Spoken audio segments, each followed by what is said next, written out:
калі Артем, это я отключил. Владимир. Добрый вечер, паважаныя дэлегаткі і дэлегаты каардынацыйнай рады. Сёння у нас адбываецца агульнае паседжанне каардынацыйнай рады 4-го склікання. На сённяшнім паседжанні у нас у парадку дня одно пытанне, гэта дэбаты на пасаду віцэ-спікеру каардынацыйнай рады. На дадзены момант поступили заявки 5 кандидатур на посады двух вице-спикеров. Хотел бы напомнить про это так само, что у нас 2 вице-спикера в координационной раде. Это делегаты от...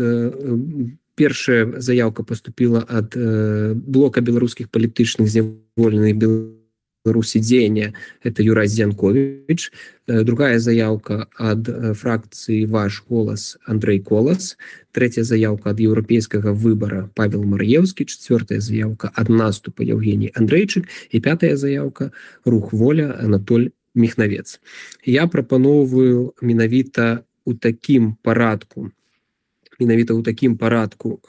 даць выступы кандыдатам на пасады віцэ-спікераў і прапановую наступны рэгламент на выступ да 5 хвілін, потым пытанні ад фракцыі не больш 3 пытанняў, на пытанне 2 хвіліны, адказ таксама 2 хвіліны, і потым заключныя каментары, заўвагі ці прапановы да кожнага кандыдата. Бо у нас 5 кандыдатаў, час даволі абмежаваны і прапановую рухацца як мага хутчэй, далей прыступаць да працы і адразу тады пераходзіць да першага кандыдата. Спадар Юрай Зянкович, калі ласка, вам слова. Дякую вялікі. Шановны спадар старшыня, шановная рада. Перш за ўсё я хацеў бы падзякаваць сваёй фракцыі за давер і за вылучэнне. Калі я рыхтаваўся да гэтага выступу, то зразумеў, што магу пайсці самым простым шляхам, расказаць пра сваю біяграфію, пасады, дасягненні і гэтак далей. Але мне здаецца, што сёння гэта не галоўнае, бо мы ж не наймаем начальніка аддзела па конкурсе і па выніках разгляду резюме. Мы выбіраем чалавека, які будзе прадстаўляць усю каардынацыйную раду. І таму я хачу сказаць не столькі пра сябе, колькі пра тое, якім, на мой погляд, павінен быць віцэ-спікер. Его можа вылучыць фракцыя, але пасля абрання ён уже не можа быць віцэ-спікерам ад нейкай фракцыі, бо ён працуе для ўсёй каардынацыйнай рады. Менавіта так я разумею гэтую пасаду. Мне здаецца, што апошнія гады мы занадта часта абмяркоўвалі адзін аднаго. Хто што сказаў, хто каго пакрыўдзіў, ці хто на кагосьці пакрыўдзіўся, хто з кім пасварыўся. І занадта рэдка абмяркоўвалі тое, што мы робім разам. А менавіта гэта, на мой погляд, павінна быць галоўным тэмай нашай працы. Мне вельмі хочацца, каб праз год каардынацыйную раду ацэньвалі не па колькасці ўнутраных спрэчак, а па тым, што мы зрабілі. Колькі праектаў запусцілі, колькі міжнародных кантактаў наладзілі, колькі людзей атрымалі ад гэтага рэальную дапамогу і рэальную карысць. Вось гэта, мне здаецца, сапраўдны крытэр нашай працы. І вось тут я бачу ролю віцэ-спікера. Для мяне ягоная галоўная задача вельмі простая – зрабіць так, каб дэлегатам было лягчэй працаваць. Каб працэдуры былі зразумелымі, каб пасяджэнні былі арганізаванымі, каб кожны дэлегат ведаў, яго пачуюць незалежна ад таго, у якой ён фракцыі. На мой погляд, кіраўніцтва каардынацыйнай рады павінна не кіраваць дэлегатамі, а дапамагаць ім працаваць. Некалькі словаў пра сябе. Я был депутатом мясцовага совета в 2003-2007 годах. Пасля 2014 года я стал адвокатом у США. С 21 по 25 я прайшоў праз беларускія турмы. Калі я выйшаў крышачку больш за год таму на волю, то сапраўды мог заняцца толькі сваім власным жыццём. Але я свядома вярнуўся ў палітыку. Таму што я хачу, каб Беларусь мела моцныя дэмакратычныя інстытуты. І я веру, што каардынацыйная рада можа стаць адным з іх. За апошнія тыдні мы ўжо пачалі гэта рабіць. Разам з калегамі мы стварылі працоўныя групы па супрацоўніцтву з Кангрэсам ЗША і Верхоўнай Рады Украіны. Я таксама ўвайшоў у працоўную групу па абароне беларусаў у ЗША ад дэпартацыі. Тэма, дзе я маю прафесійную экспертызу. Зараз я дапамагаю калегам адкрываць яшчэ адзін кірунак супрацоўніцтва з Соймам Літувы. Для мяне гэта прыклад таго, якой можа быць каардынацыйная рада, не толькі месцам для дыскусіяў, а месцам, дзе ўзнікаюць рэальныя справы, бо добрыя ідэі не маюць фракцыйнай прыналежнасці. На заканчэнне я хочу дадаць, што нягледзячы на ўкіды ад наша нівы, якія адбыліся 10 паўгадзіны таму, што галасаванне па віцэ-спікерах нібыта перадвырашанае, мне падабаецца, што сёння рашэнне будуць прымаць не загалоўкамі ў медыях і не чуткамі ў кулуарах. Яго будуць прымаць дэлегаты каардынацыйнай рады, і менавіта іхняму выбару я давяраю. І апошняе. Мы ўсе прыйшлі сюды рознымі шляхамі, належым да розных фракцый, маем розныя палітычныя погляды. Але калі чалавек становіцца віцэ-спікерам, у яго ўжо не павінна быць сваіх і чужых. У яго павінна быць толькі адна каардынацыйная рада і адна фракцыя пад назвай каардынацыйная рада. Калі вы палічыце, што я здольны працаваць менавіта так, я буду ўдзячны за ваш давер. Дзякуй вялікі і жыве Беларусь. Дзякуй вялікі, спадар Юрась. Прытрымаліся рэгламента. Вельмі прашу астатніх кандыдатаў быць такімі ж лапідарнымі ў гэтым сэнсе. Таму прапаноўваю перайсці да наступнага пункту нашага рэгламента. Гэта задаванне пытанняў кандыдату. Уздымайце, калі ласка, паважаныя дэлегаткі і дэлегаты, рукі, каб задаць спадару Юрасю Зінковічу пытанне.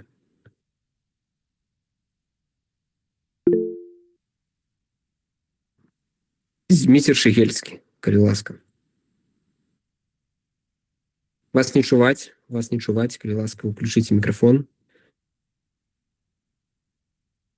Зміцер, вас не чуваць, уключыце мікрафон. Вітаю ўсіх. Прашу прабачэння. Юрась, у меня пытанне, якое мне задавалі 6 год вельмі розныя людзі. І я думаю, што задавалі некалькі сот разоў. Магчыма, нават каля там больш за 100 разоў і больш за 100 асоб. І яно было заўсёды аднолькавае. Вы што вы думалі, калі вы рабілі гэтую змову, калі вы што такія дурныя, вы такія наіўныя, вы не разумелі, што гэта можа быць кантора, ха-ха-ха, хі-хі-хі. І я думаю, што, ведаеш, можа, тебе ў вочы пасаромяцца задаваць гэтае пытанне прысутнічаючы, а я упэўнены, што яно ёсць усіх. Так што я думаю, што будзе добра, калі ты адкажаш. Дзякуй. Дзякуй вялікі, Дзіма. Ну, мы з табой гэта шмат разоў абмяркоўвалі яшчэ да таго, як все этой падзеі адбыліся, і думаю, што у нас тут з табой быў поўны кансенсус. Намі рухала толькі адно: вярнуць Беларусь на шлях дэмакратыі. На той момант, пры той інфармацыі, якая у нас была па стане на 21 год, гэта здавалася рэальным. Сапраўды, мы дапускалі магчымасць, што это можа быць правакацыя, але в силу пэўных внутренних прычынаў у нас не было магчымасці праверыць, ці это правакацыя, і таму мы вырашылі, я асабіста для сябе вырашыў, што лепш я буду шкадаваць, што я сижу ў турме, чым я буду шкадаваць, што да мяне звярнуліся людзі з канкрэтнай прапановай, якая можа вырашыць гістарычны лёс краіны, але я іх, што называецца, паслаў, тому што струсіў. Таму я з поўнай адказнасцю взяў на сябе адказнасць за наступствы і заплаціў тую цану, якую павінен быў заплаціць. Дзякуй вялікі. Дзякуй вялікі за адказ. Спадар Павел Мар'еўскі, калі ласка. Вітаю, спадар Юрась, дзякуй за такую добрую прамову. Глядзеў ваши перадвыбарчыя дэбаты розныя на розных пляцоўках, і мне падалося, вы сябе пазіцыянуеце як фракцыя былых палізняволеных. Вы шмат кажаце пра палізняволеных, пра падтрымку палізняволеных, пра міжнародныя накірункі. Вось мне менавіта пра палізняволеных і пытанне. Калі стаў былым палізняволеным спадар Шыгельскі, які выходзіць у вашу фракцыю, і якія палізняволеныя вас падтрымліваюць, калі можна, там прозвішча. Дзякуй. Дзякуй вялікі, спадар Павел, за пытанне. Так, в основе нашага спісу ляжаць асацыяцыя палітвязняў Беларусі. і власна рашэнне пра стварэнне спісу прымалася асацыяцыя палітвязняў Беларусі. Аднак мы свядома не абмяжоўвалі сябе менавіта толькі палізняволенымі. У нашым спісе было 12 чалавек, з іх 10 гэта афіцыйна на міжнародным узроўні прызнаныя палізняволеныя. І толькі 2 чалавекі гэта не палізняволеныя, гэта Дмітрий Шчегельскі і яшчэ одна дзяўчына. Вось, все астатнія у нас палізняволеныя. Вы можете паглядзець спіс, наш выбарчы спіс, гэта все яны падтрымліваюць яго.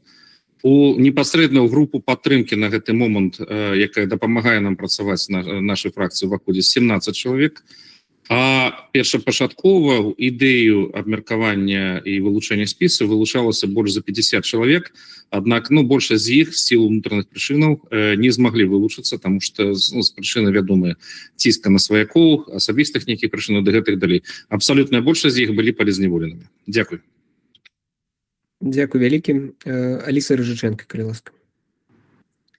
Прывітанне ўсім. Спадар Юрась, скажыце, калі ласка, як вы ставіцесь да дыялогу з рэжымам і як вы ставіцесь да санкцый? Дзякуй вялікі, спадар Рыжыченко. Пытанне дастаткова цяжкае, таму што калі казаць пра то, як я ставлюся да дыялогу з рэжымам, я ведаю, дзякуючы тым ліку нашаму эксперту Дмітрию Шчегельскаму, што са спадаром Лукашэнкам гаварыць няма пра што. Гэта прыкладна тое самае, што размаўляць з рэжымам аятолаў у Іране. Могуць паабяцаць все, што заўгодна, але не пройдзе і 2 дзён, як яны кінуць. Вось. Што датычыць размовы з іншымі чыноўнікамі, у мяне быў такі досыць унікальны досвед. Я правёў амаль 2 гады в амерыканцы, гэта віп-турма, бачыў вельмі шмат былых чыноўнікаў, і мушу сказаць, што большасць з іх трусы. Не ўсе, але большасць з іх трусы. Яны слова не скажуць і кроку не зробяць без адабрэння начальства, гэта значыць без адабрэння Лукашэнку. Таму на сённяшні дзень дыялог з рэжымам гэта па сутнасці легітымізацыя рэжыма. І тое самае з пытаннямі санкцый.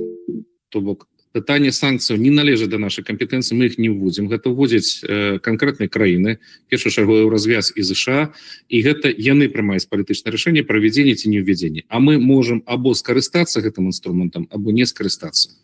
Любыя інструменты, у тым ліку санкцыі, дыялог і все астатніе, гэта інструменты для дасягнення нашых мэтаў. А наша мэта гэта вяртанне ў вольную, свабодную, дэмакратычную Беларусь. Дзякуй вялікі. Дзякуй вялікі за адказ. Ксенія Луцкіна. Напоминаю, што ад фракцыі 3 пытання. Ксенія, спадарня, вам, калі ласка. Я тады... Дзякуй за слово. Я хацелася б высветліць для сябе пытанне пра палізняволеных. У вас праграма была, якая змяшчала вельмі шмат пра гэта.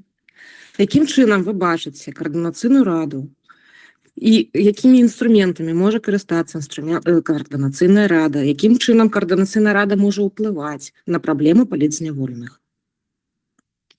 Дзякуй вялікі за пытанне. І это тычыцца у тым ліку і асацыяцыя палітвязняў Беларусі, АПБ, над якой вы ішлі, таму што там пытанне дайце грошы. Але мы не ішлі і я асабіста не ішоў ад асацыяцыі палітвязняў, я ішоў ад блоку палізняволеных Беларусы дзеяння.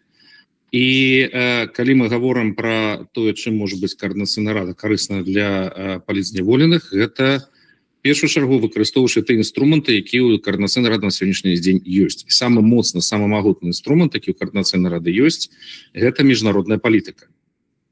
Другі інструмент, які ў каардынацыйнай рады ёсць, гэта яе інстытуцыянальны статус як адзінага дэмакратычнага калектыўнага прадстаўнічага органа беларускай нацыі.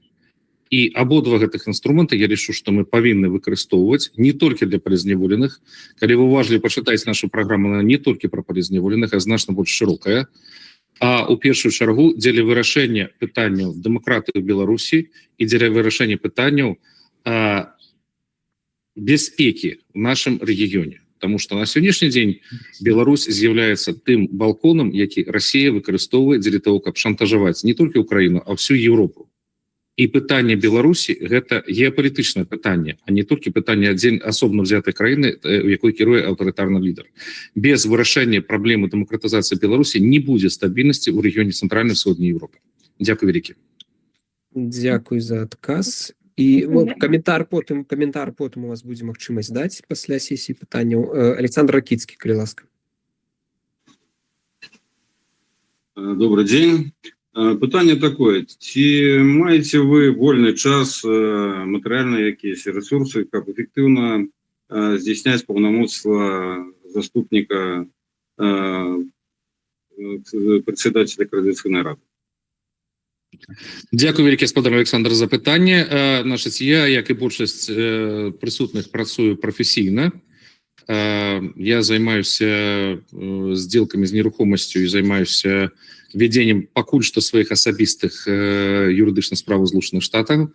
Гэта ў мяне займае дастаткова шмат часу, але я не вылучаў бы сваю кандыдатуру, калі б я не меў магчымасці выдзеліць час дастаткова для выканання функцыяў віце-спікера Координацыйнай рады. Таму адказ так, у мяне ёсць такая магчымасць. Дякую вялікі. Дякую. Больш рук не бачу. Тады пераходзім да сесіі каментароў. Каментар невялікі, да 1 хвіліны, калі ёсць жаданне. Калі ласка.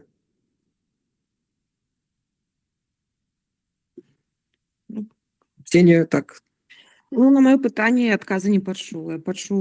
Я чытала вашу праграму, як праграму ўсіх астатніх фракцый, спісаў на той момант, але адвакацыя міжнародная гэта зразумела, але чым канкрэтна і якімі інструментамі вы збіраецеся, калі вы ішлі як блок палітзняволеных, якія менавіта задачы вы перад сабой ставіць, я, на жаль, не пачула.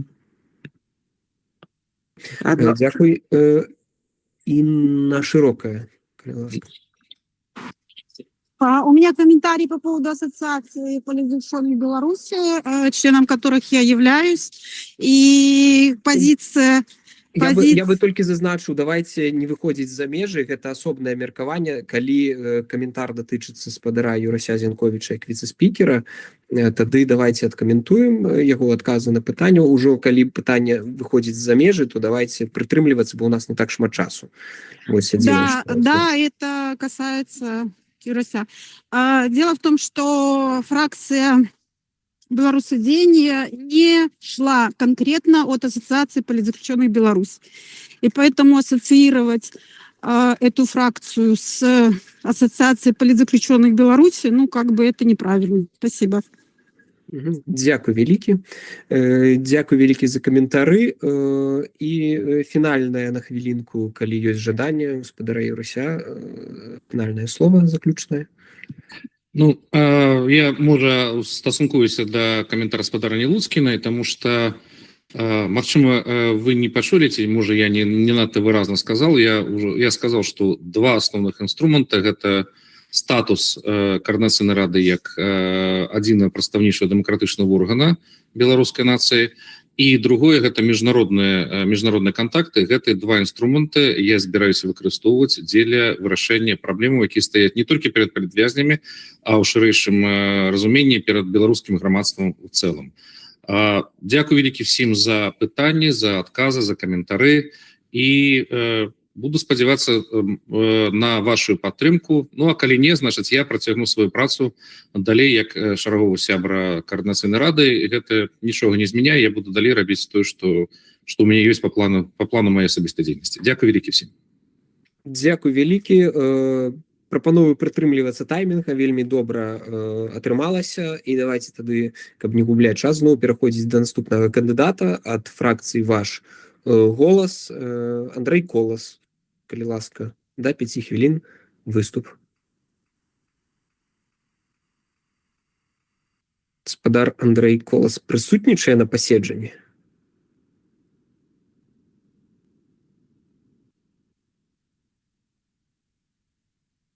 Ці можа хтосьці мне падказаць, бо я не бачу весь спіс.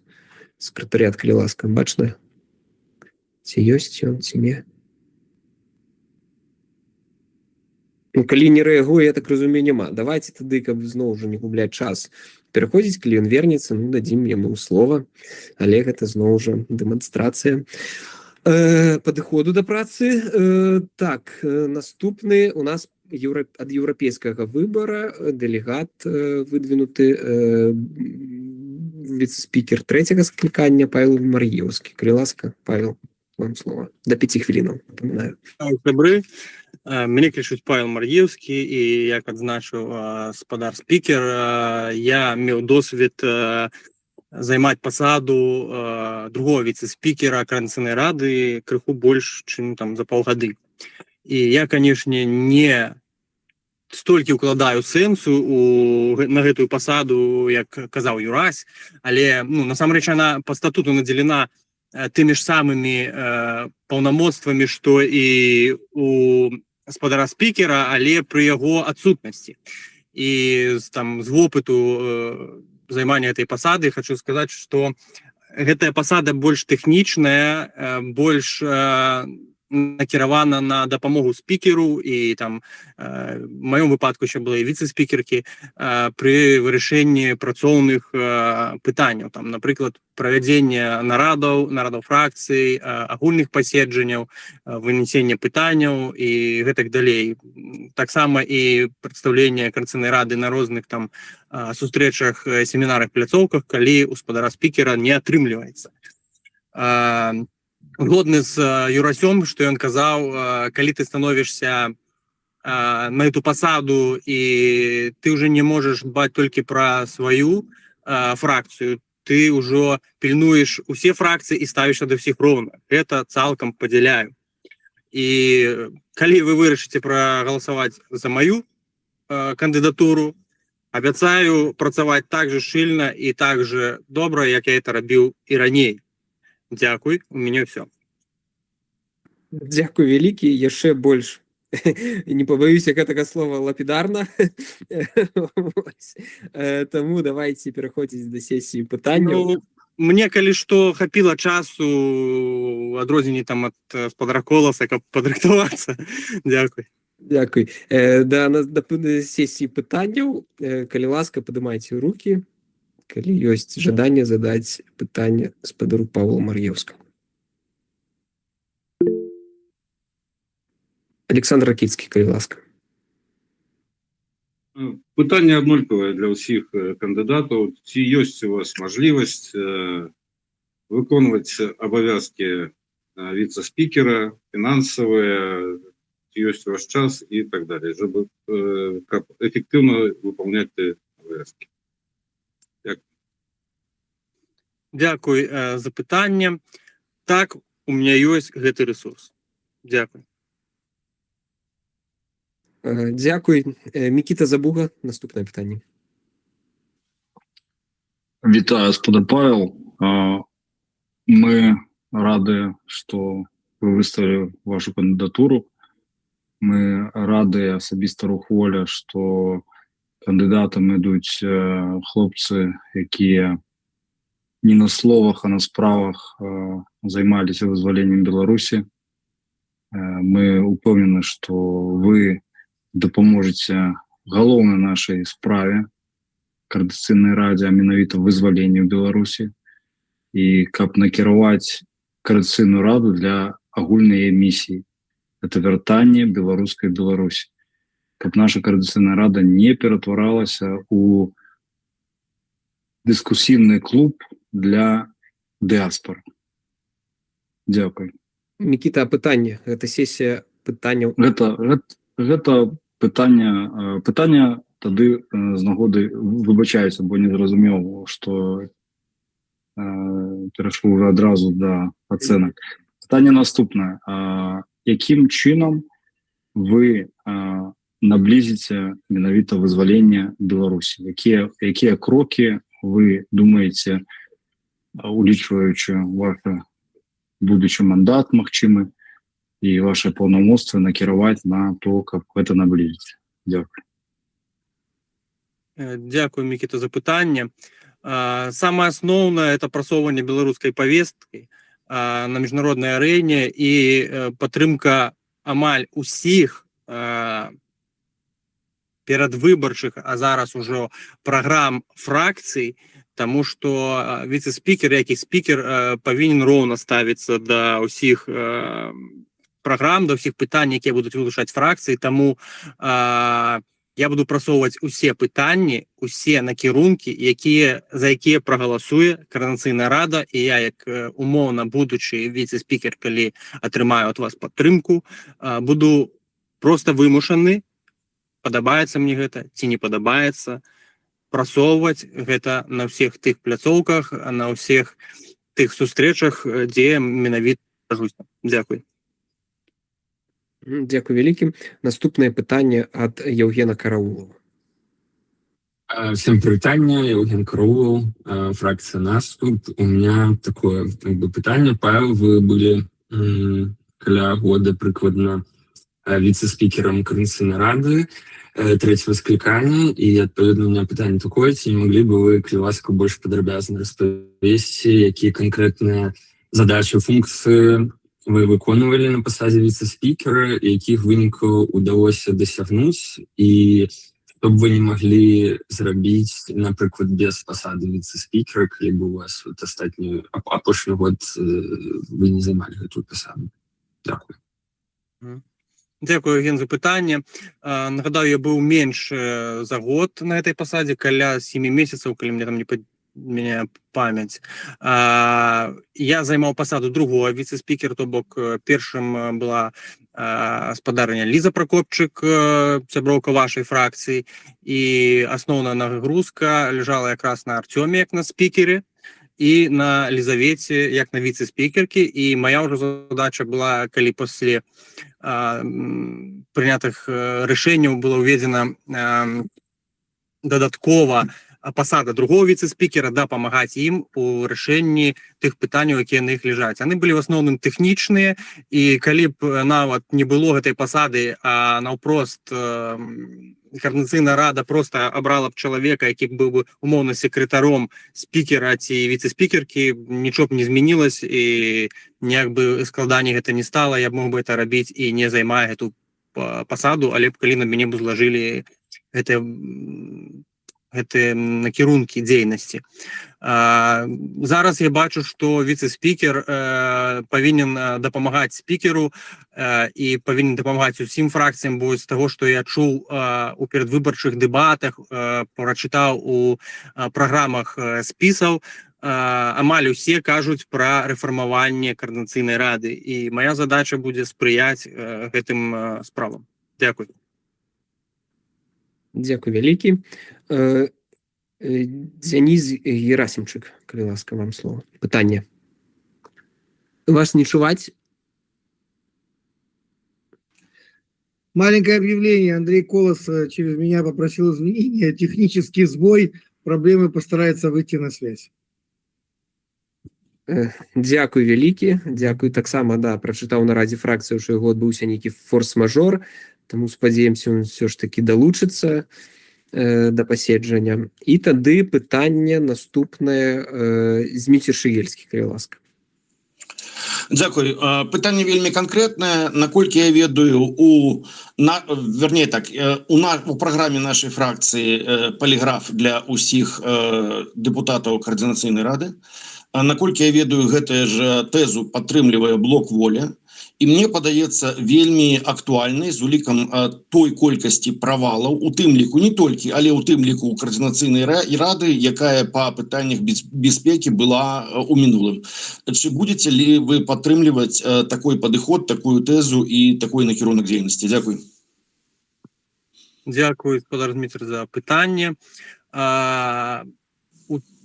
Этим скликаннем Координаційнай рады рух «Воля» выносіў гэта пытанне на галасаванне, і я яго падтрымліваў, ужо будучы віце-спікерам Координаційнай рады. Калі гэта пытанне будзе вынесенае яшчэ раз, я таксама буду гэта падтрымліваць, але мне падаецца, што вы, як доктар, павінны ведаць, што сам паліграф не з'яўляецца ні панацэяй, ні 100% інструментам выяўлення шпігуноў. Таму што сёння мы можам прайсці умоўна ўсім составам Координаційнай рады паліграф, а назаўтра падпісаць дамову аб супрацоўніцтве з іностраннымі выведкамі. І мы не зможам праходзіць кожны тыдзень паліграф. Але так я падтрымліваю як просто мінімальны базавы інструмент, каб адсеяць ненадзейных сябраў. Дзякуй. Дякую вялікі. Наступнае пытанне Мікіта Семененко. Спадар Павел, адкажыце, калі ласка, як вы ацэньваеце працу сакратарыяту каардынацыйнай рады і віцэ-спікераў і спікера папярэдняга склікання, і таксама скажыце, якія рэформы вы бачыце патрэбнымі для каардынацыйнай рады? Дзякуй. Не чуваць, Павел. Павел, включи мікрафон, калі ласка. Дзякуй.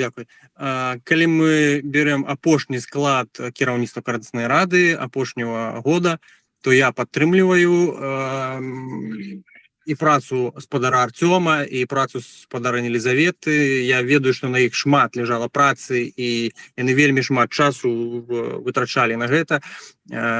Таксама я чуў шмат нейкіх папрокаў у іх бок, і што яны там не паспяваюць сачыць за сайтам ці вырашаць нейкія пытанні, але я бачу не звонку, а знутры гэтую працу, бо у нас ёсць умоўна свой працоўны чат, колькі там всего вырашалась, і я не ведаю нават о якой гадзіне там спадар спікер ці віцэ-спікеры кладуцца спаць, бо насамрэч яшчэ ж працаваць трэба на асноўнай працы, каб жыць.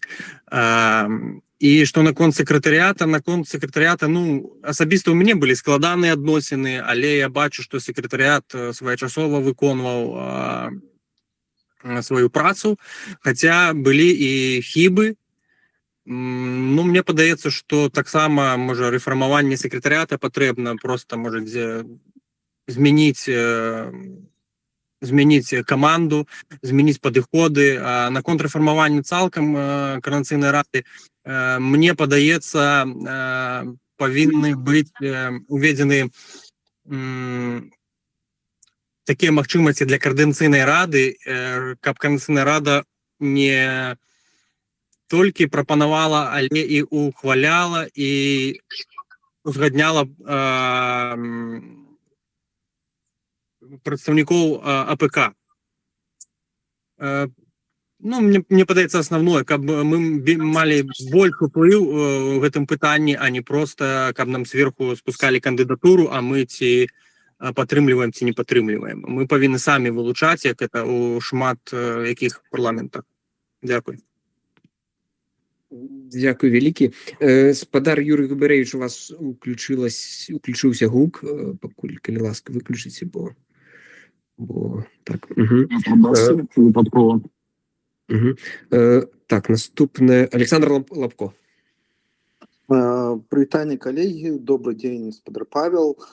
Такі працяг пытання Дмітрия Шагельскага да бяспекі, да поліграфа. Цалкам згодны з вами, што поліграф не заўсёды панацэя, асабліва калі на наступны дзень хтосьці пагаджаецца на супрацу са спецслужбамі. І такое пытанне: вы з'яўляецеся чальцом фракцыі «Еўрапейскі выбар», і чаленне вашай фракцыі пагадзілася на супрацу з спецслужбамі.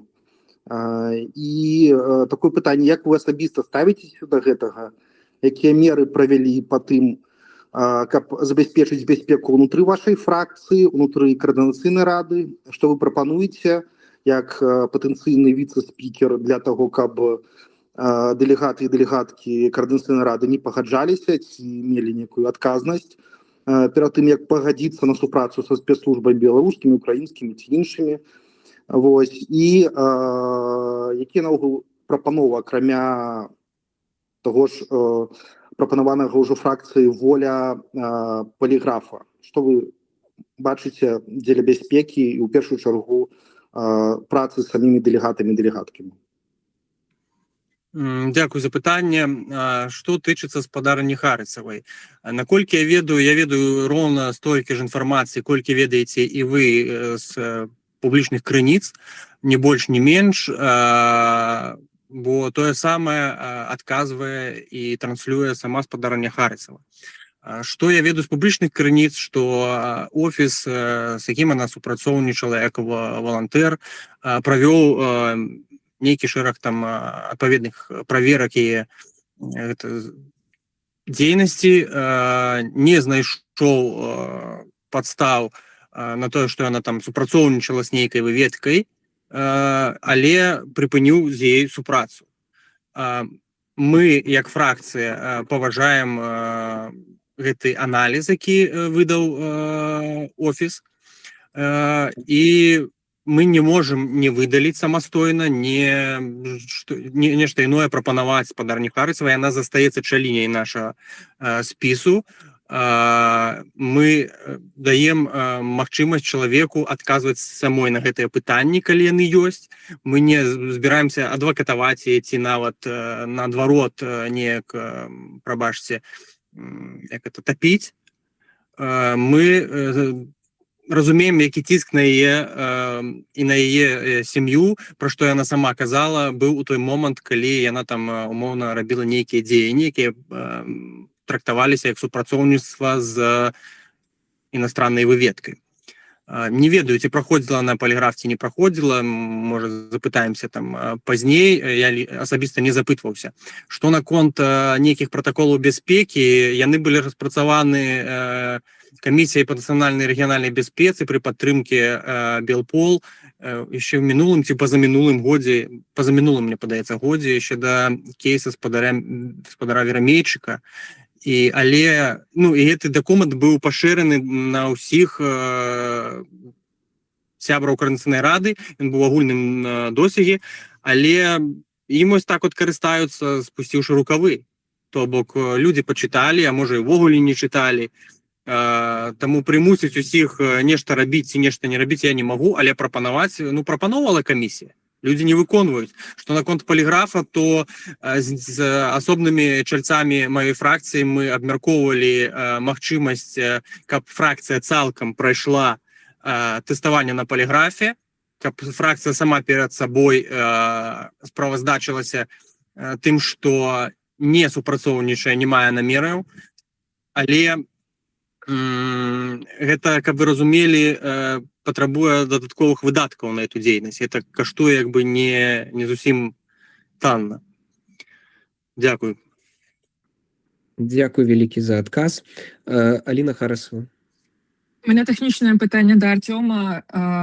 Я не зовсім розумію, у нас Євген, ён представився як представник наступу і задав питання, але він тут виконує функцію секретаріата, чисто для порозуміння можна потлумачити, у якої, як хто, у якості кого Євген присутнічає. Абавязкова патлумачу, калі перайдзем да пункта рознае, бо у нас зараз дэбаты на віцэ-спікеру і ёсць сесія адказаў пытанняў, зараз пытанне да Паўла Мар'еўскага, але ў розным абавязкова патлумачу. Денис Герасимчык, калі ласка. Вот как раз сейчас слышно, да? Да. Вопрос. Мы говорили, то вот Павел, ты сказал, что надо на основной работе работать, а времени и сил не хватает. Как у нас вообще секретариат собирается находить какие-то средства? Так я ж не адношуся до секретаріата, спадар Максим, дякую питання. Я не адношуся до секретаріата і не працюю в секретаріаті. Это такой общий вопрос. Как ты думаешь, так должно быть или нет? Павел, не чуваць. Секретариат повинен заниматься забеспечением деятельности Координационной рады, тому, конечно. Поэтому я думаю, что было бы неплохо, чтобы спикеры, вице-спикеры, конечно, что-то могли зарабатывать на этой работе и могли бы оставить свою главную работу. Дзякуй за каментар. І давайте пераходзіць да тады ўжо як так лагічна да сесіі пытанняў і да сесіі каментароў, заўваг. Ці ёсць каментары да адказаў і выступ гаспадара Паўла Мар'еўскага?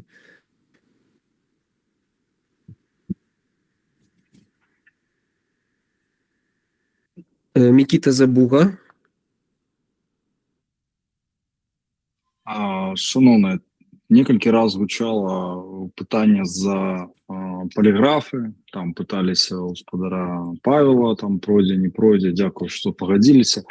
Глядите, полиграф, я хочу просто закрыть это питание. Полиграф, ясно, что не панацея. Господар Микита, глядите, я вельми вибачаюсь, у нас... Комментар, 1 минуту я маю право на... До Павла, калі ён тычыцца... Конкретно тычыцца до Павла. Господар Павел, Белорусская вызвольная армия мае 3 полиграфологов у 3 разных краін. Это Украина, Польша, где вы знаходитесь, и Литва. Каб зняць напругу, у Польше вы маеце поўнае право праходзіць поліграф.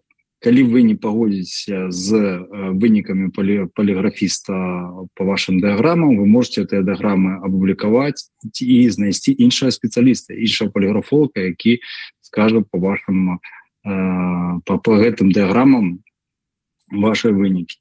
Значит, что датычыцца поліграфа, калі ласка, звяртайцеся, зробім вам поліграф і здымем любые пытанні. Дякую. Дякую. Юрай Зінкович. Да, хвілінкі, напоминаю. Дякую вялікі.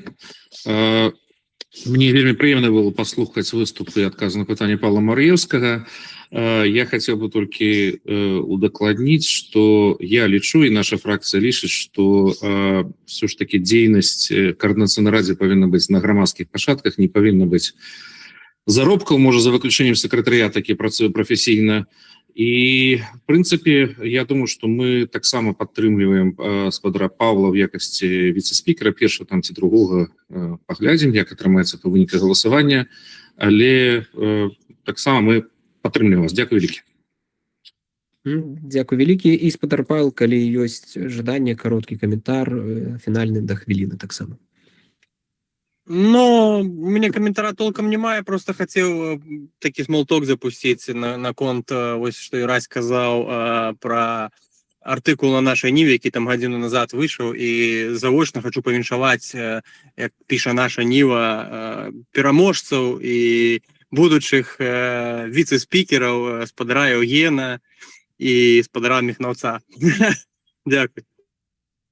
Дзякую вялікі. Я, дарэчы, хацеў бы зазначыць, што вось ці то ўчора, ці пазаўчора чытаў артыкул, дзе казалі, хто можа быць прэм'ер-міністрам Літвы, калі яшчэ не было рашэння. І таксама быў прызначаны прэм'ер-міністр, то бок гэта такая практыка часам бывае. Але я бы не быў так упэўнены.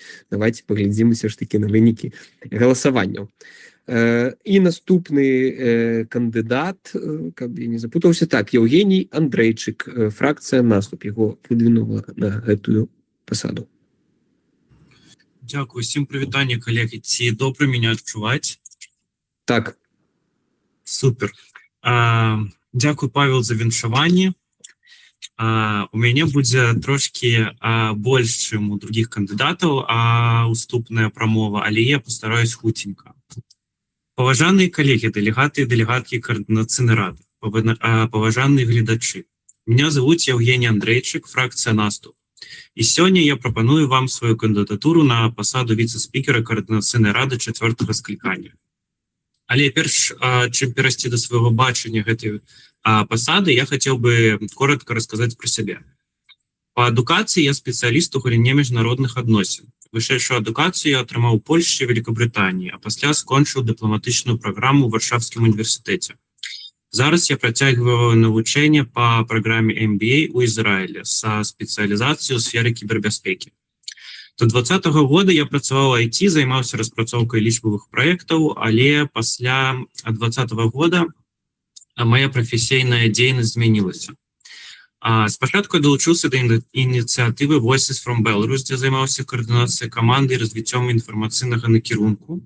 Пасля гэтага працягнуў працу ў беларускіх дэмакратычных структурах. Спачатку ў фондзе салідарнасці PaySol, дзе узначальваў кірунак камунікацый, а затым у аб'яднаным пераходным кабінеце Беларусі ў якасці старацыі па інфармацыйнай палітыцы у прадстаўніцтве па нацыянальным адраджэнні.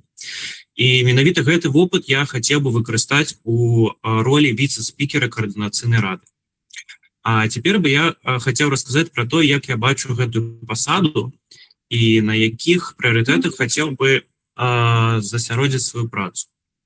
Для мяне віцэ-спікер гэта перш за ўсё чалавек, які дапамагае арганізаваць эфектыўную працу рады, забяспечвае захаванне працэдур, падтрымлівае дыялог і пры неабходнасці бярэ на сябе адказнасць за кіраўніцтва працы КР.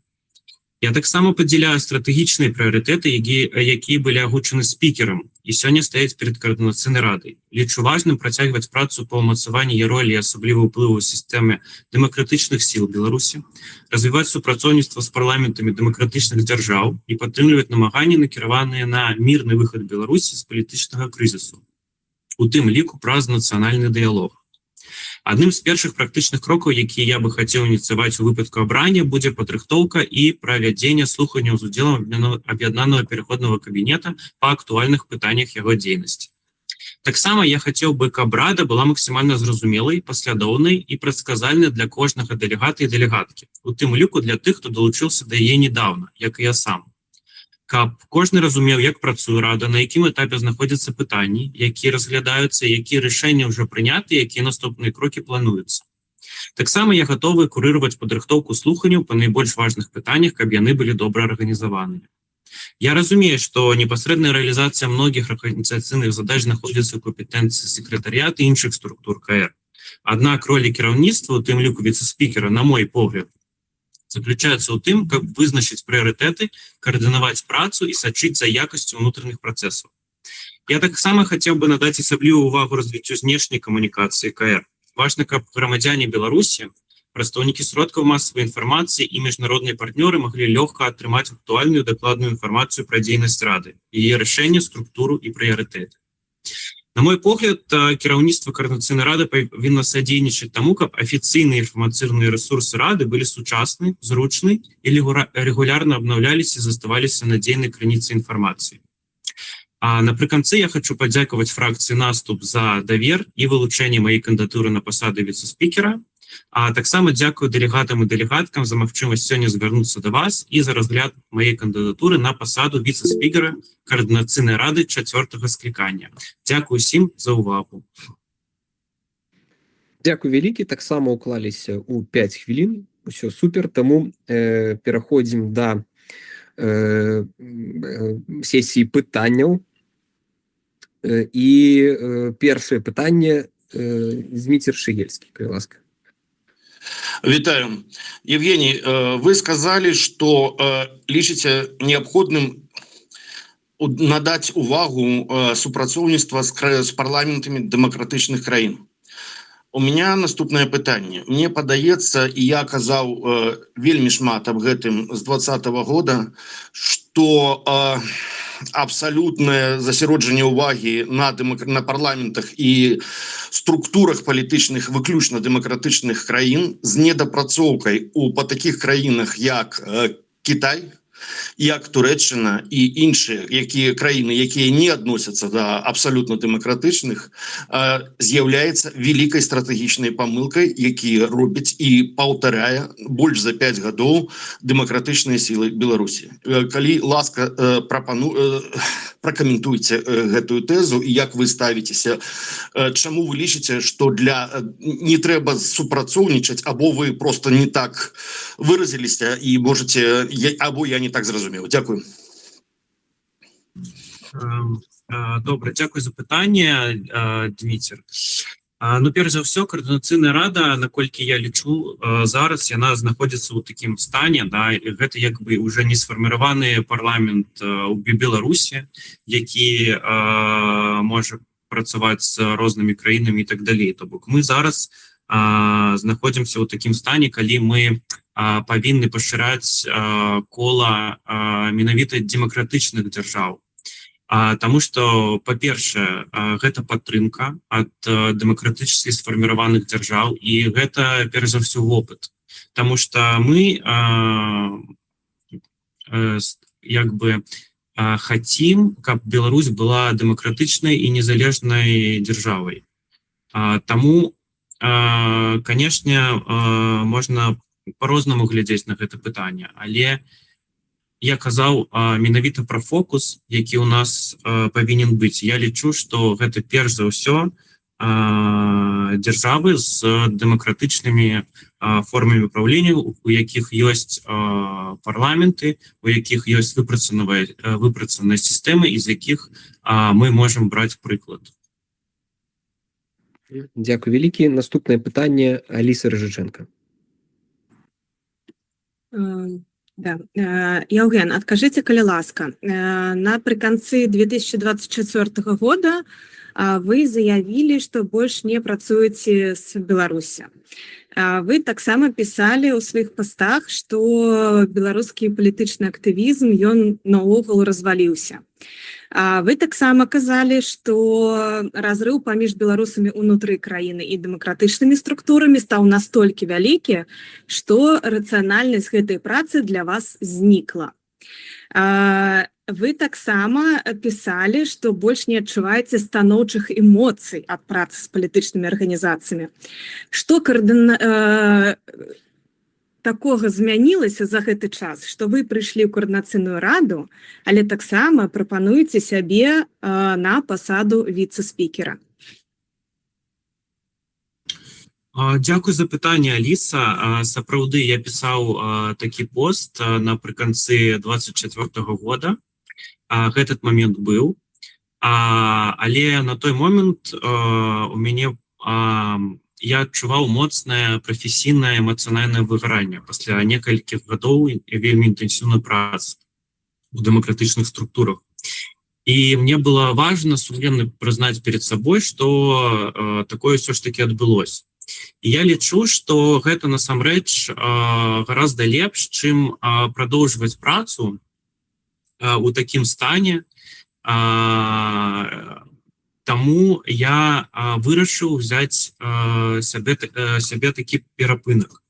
Насамрэч, у гэтым пасце я пісаў і шмат чаго добрага пра тое, што ў дэмакратычным руху ёсць шмат крутых спецыялістаў і добрых людзей.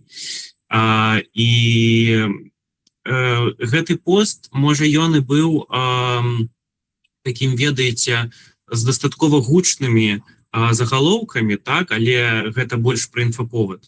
Але суть гэтага поста была толькі ў тым, што ён хутчэй датычыўся дакладных структур, з якімі я працаваў, нежели усяго дэмакратычнага руху.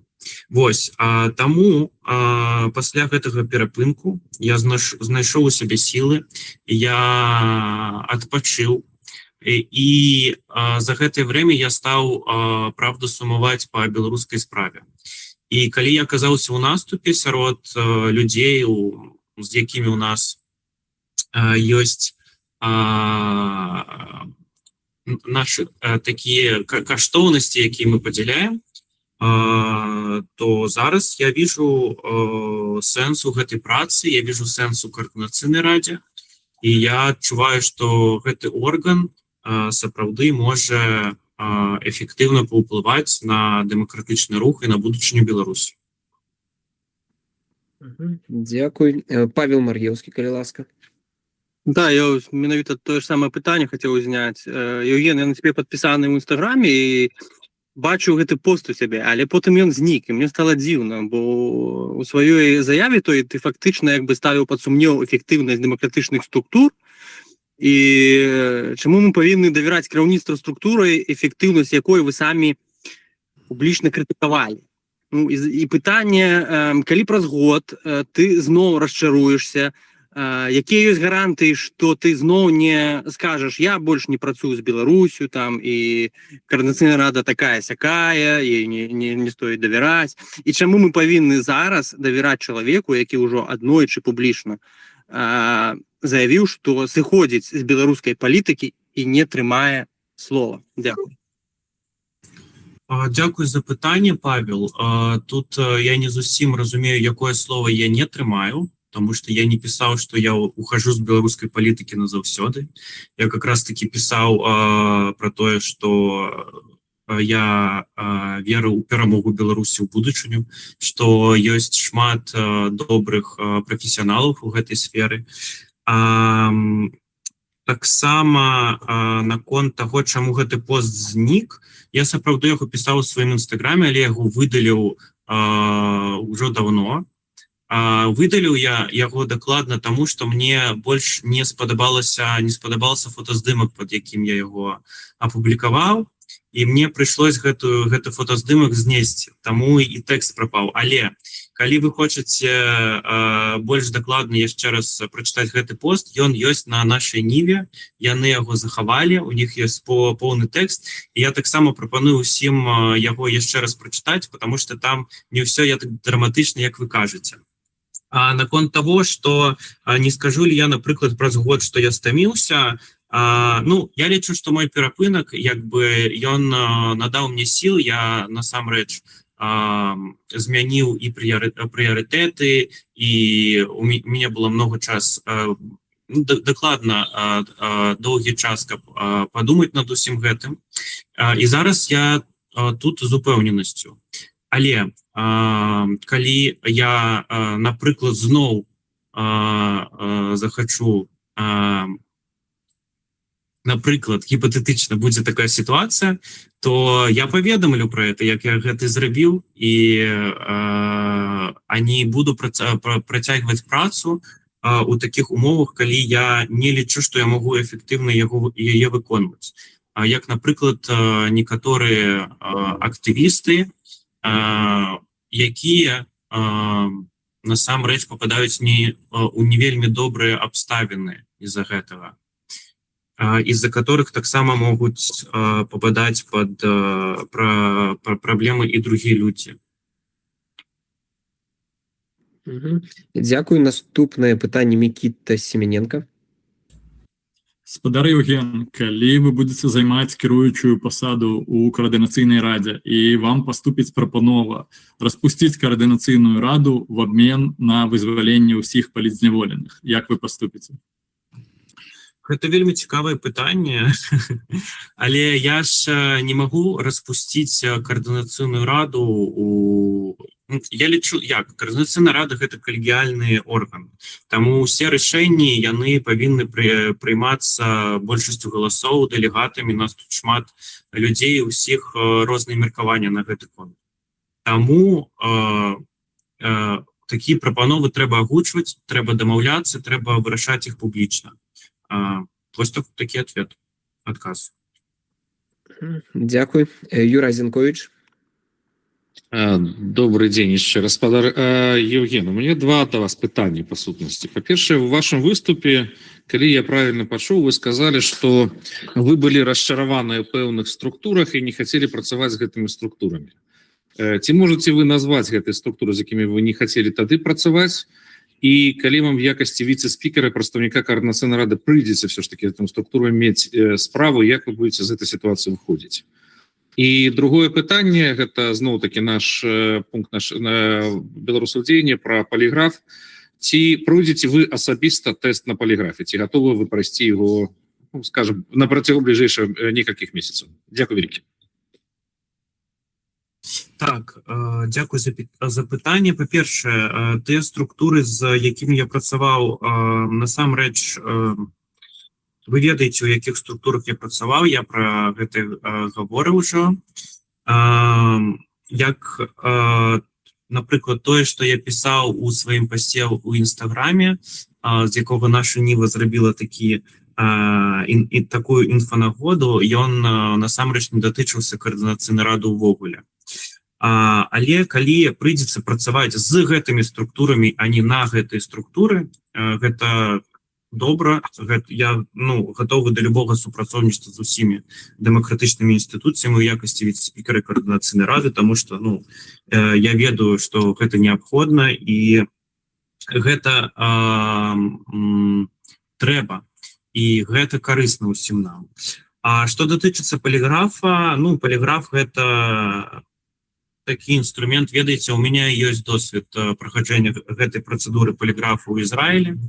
Але калі координацыйная рада вырашыць, што такая працэдура патрэбна, конечно, я ее пройду. Але маё асабістае меркаванне, што поліграф гэта не той інструмент, які нужен координацыйнай радзе, што гэта не той інструмент, які можа чым-то дапамагчы координацыйнай радзе. І у мяне ёсць некаторыя сумневы датычна людзей, якія яго прапануюць. У мяне не зусім ёсць разуменне таго, што яны ўвогуле чыталі нейкія даследаванні наконт таго, як это працуе, і як гэта ўжываецца насамрэч і для чаго. Таму так. Дякую. Наступне питання Аліна Каліновська. Чим ваша програма на посаду віце-спікера адрознюється від програм інших кандидатів, коли можна тільки тезисно по пунктам, бо я згубила уже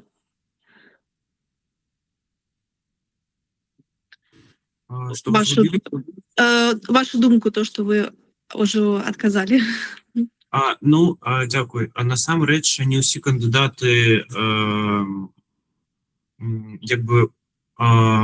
представили свае выступы ў якасці программ. То бок, як я ўжо говорыў, напрыклад, што то бок я бы хацеў удакладніць, вы маглі б удакладніць гэтае пытанне менавіта, што вас дакладна інтарэсуе здесь. Таму што я говорю як і по такому генеральнаму трэку, што я падтрымліваю агульную направу координацыйнай рады і тое, што говорыў віце-спікер у стратэгічных прыярытэтах. Это, напрыклад, праца з міжнароднымі партнёрамі, гэта дэмакратычныя урады іншых краін, это ўмацаванне ролі координацыйнай рады ў дэмакратычных сілах Беларусі. І гэта мірны выхад Беларусі з палітычнага крызіса, у тым ліку путём нацыянальнага дыалога.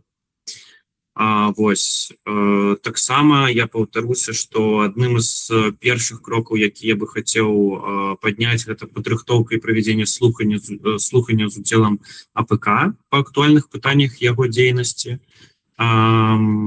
Таксама я бы больш хацеў сфокусавацца на тым, як функцыянуюць працэсы координацыйнай рады, таму каб для ўсіх удзельнікаў КР гэта было больш відавочна, больш прадказальна, і каб усе разумелі, што адбываецца. Потому что, напрыклад, калі былі першыя дэбаты, то былі некаторыя заўвагі того, што нехта там не быў праінфармаваны і так далей, нехта нешта не разумее. І таксама гэта знешняя камунікацыя, напрыклад, як працуе каналы камунікацыі координацыйнай рады, наколькі проста знайсці крыніцы інфармацыі, тому што, напрыклад, сайт координацыйнай рады, ён не абнаўляўся з папярэдняга склікання, але мы ўжо пачалі працу. Вось, напрыклад, так. Дякую. Я думаю, Аліна, Євген дав адказ на питання. Дякую. Миколай Козлов, наступне питання. Да.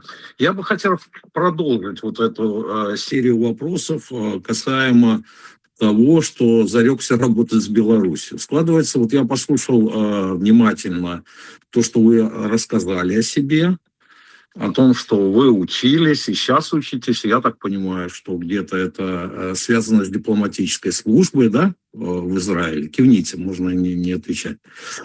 И у меня складывается впечатление, что 1,5 года назад вам перестало быть интересно Беларусь и все, что касается, связанное с Беларусью. Вот я процитирую, тут я открыл. Мне здаецца, гэтая сфера развалилась. Разрыв паміж людьми в Украине и деятельностью организации стал настолько великим, что рациональность этой працы для меня просто зникла. Вот вы, собственно говоря, это я процитировал, я так понимаю, что вашу прямую речь. Значит, у меня тут несколько вопросов, как бы, в один можно или несколько, что изменилось с этого момента. У меня сложилось впечатление, вы, пожалуйста, развейте это впечатление, что вам это в интересах карьеры, интересно, учитывая, что вы учитесь, потому что вы сделали упор на международный трек. И мне кажется, что строить карьеру в рамках Координационного совета, мне кажется, спустя 1,5 года после разочарования и так прям на руководящую должность, это, по-моему, некоторый перебор с вашей... Мне так кажется. Вот человек сейчас сказал, мне неинтересно Беларусь, а потом через 1,5 года говорит, я хочу быть спикером. Вот мне интересно, вы все это увидели. Что вам мешает все, о чем вы говорили, сделать это в качестве ну, просто обычного, ну, условно говоря, члена Координационного совета. Вот вы сначала разочаровались, потом снова очаровались. И для чего вам быть спикером, я не очень понимаю. Может быть, надо прислушаться к себе.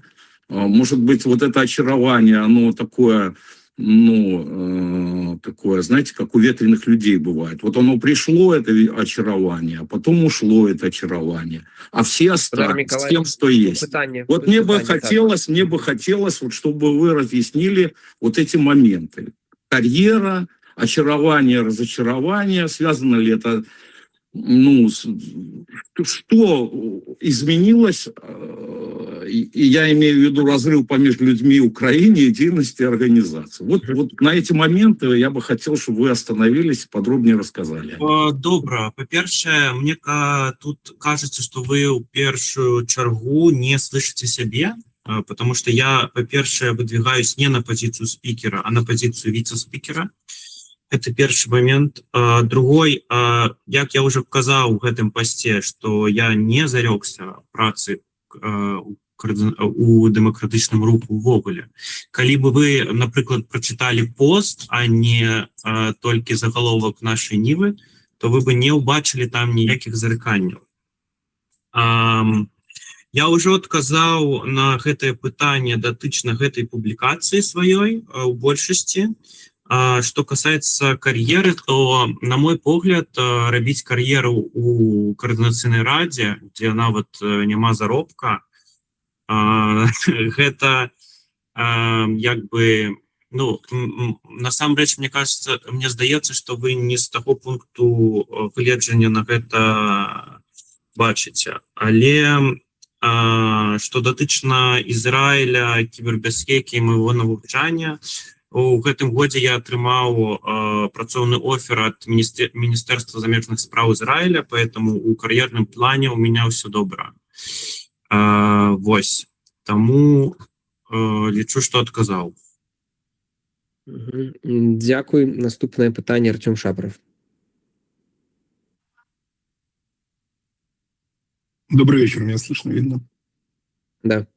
У меня вопрос такой. Что изменилось в Координационном совете по сравнению с тем, что вы назвали кризисом и потерей смысла? Не зусім разумею пытанне про Координаційную раду. Вы говорили о том, что в демократических силах кризис и все потеряло смысл. Так вот, что в Координационном совете, по вашему мнению, изменилось на сегодняшний день? Я не писал ничего на конт Координаційной рады.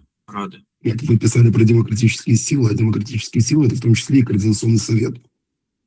Или вы думаете, силы — это як бы такая вельми обширная формулировка. Датычна Координаційной рады я не писал про Координаційную раду. Больше того, мяне не было у папярэднім скліканні Координаційной рады. Але, як я уже казаў, зараз я бачу сэнс у Координаційнай радзе. Зараз я у асяроддзі людзей, якія падзяляюць мои каштоўнасці. Я лічу, что с гэтым можно працаваць. Окей, что вы сделали для демократических сил за последние полгода, что можно оценить? Артем, я хотел бы додать, что это апошняе пытанне от нашей фракции. Да? Вось гэтае пытанне? Так, от нашей фракции. Так. Ну, я уже казаў про тое, чым я займаўся з 2020 года непасрэдна. У той момент пасля 24 года я працягваў працу, але не публічна. Я дапамагаў некаторым сваім калегам, некаторым ініцыятывам. І таксама я працягваў, я пра гэта не казаў, але большая частка майго актывізму яна пачалася з тым, што я кансультаваў шмат беларусаў наконт легалізацыі і пераезду Украіны еўразвязу, таму так як для того, каб пазбегнуць рэпрэсій. І гэтым я таксама продолжаў заниматься вось весь гэты час. Дякую. Александр Ракіцкий, наступное пытанне. Пытанне стандартовае. Ці маеце вы ресурсы і магчымасці для выканання абавязкаў віцэ-спікера? Ці дастаткова у вас вольнага часу, каб эфектыўна выконваць тыя абавязкі? І і яшчэ раз хацелася б паслухаць наконт досведа адміністрацыйнай працы именно у якасці кіраўніка. Дякую. Так, дякую, Александр, за пытанне. Так, у мяне ёсць час і у мяне ёсць ресурс на гэта, таму я сёння тут. Калі казаць пра мои навыкі адміністрацыйныя, навыкі кіраўніцтва, то у мяне ёсць такі досвед, калі я працаваў, ну, я казаў пра гэта, але паўтаруся, калі я далучыўся да ініцыятывы Voices from Belarus, я пачынаў як валанцер, але потым стаў галоўным рэдактарам ініцыятывы, дзе займаўся развіццём інфармацыйнай кірунка і развіццём каардынацыйнай каманды. Далей я узначальваў кірунак камунікацыі в фонде Байсол. Спачатку я быў главой каманды, а потым узначальваў весь аддзел камунікацыі. Ну, я ў аб'яднаным пераходным кабінеце, я быў дарадцай па інфармацыйнай палітыцы, але ў мяне была таксама команда по некаторых проектах, якую я координаваў, і таксама мы рабілі шмат падзей, шмат івентаў. Напрыклад, вось гэты прыём у прэзідэнта Польшы навагодні, мы ім займаліся. Таксама мы арганізавалі шмат канферэнцый, якія асабіста координаваў. Таму я лічу, што ў мяне даволі такі мой досвед на такім дастаткова высокім узроўні, нягледзячы таму, што я, можа, выгляджу трошкі маладым. Але кажется, што гэта мой плюс. Дзякуй. Наступны Мікіта Забуга, наступны Мікалай Казлоў, і пераходзім ужо да каментароў, а не пытанняў. Калі ласка, Мікіта. Спадар кіраўнік рады, я пропущу свое пытанне, каб хутчэй это скончыць дыскусію. Пытанне было гучно, дзякую.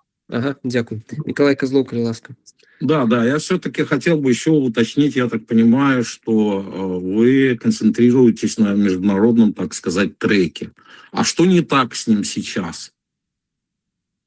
Вот что не так, чего недостаточно, что вы нужны, вот вы как специалист, который отучился, вот в качестве вице-спикера, не скажем, члена международной комиссии или еще.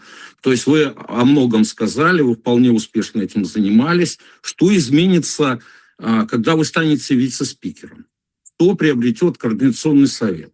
Ну вот, учитывая все предыдущее, опять же, эти разочарования, они не дают мне покоя. Спасибо.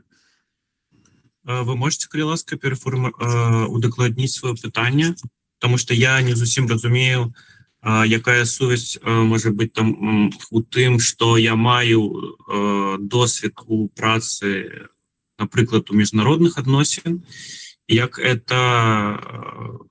Я поясню, я понял вопрос, можете не продолжать. Я просто хочу у вас узнать, что не так в международном вот этом треке, который сейчас вот в предыдущем созыве, и весь этот процесс идет. Что вы туда добавите? Что вы можете туда добавить из того, чего еще нету?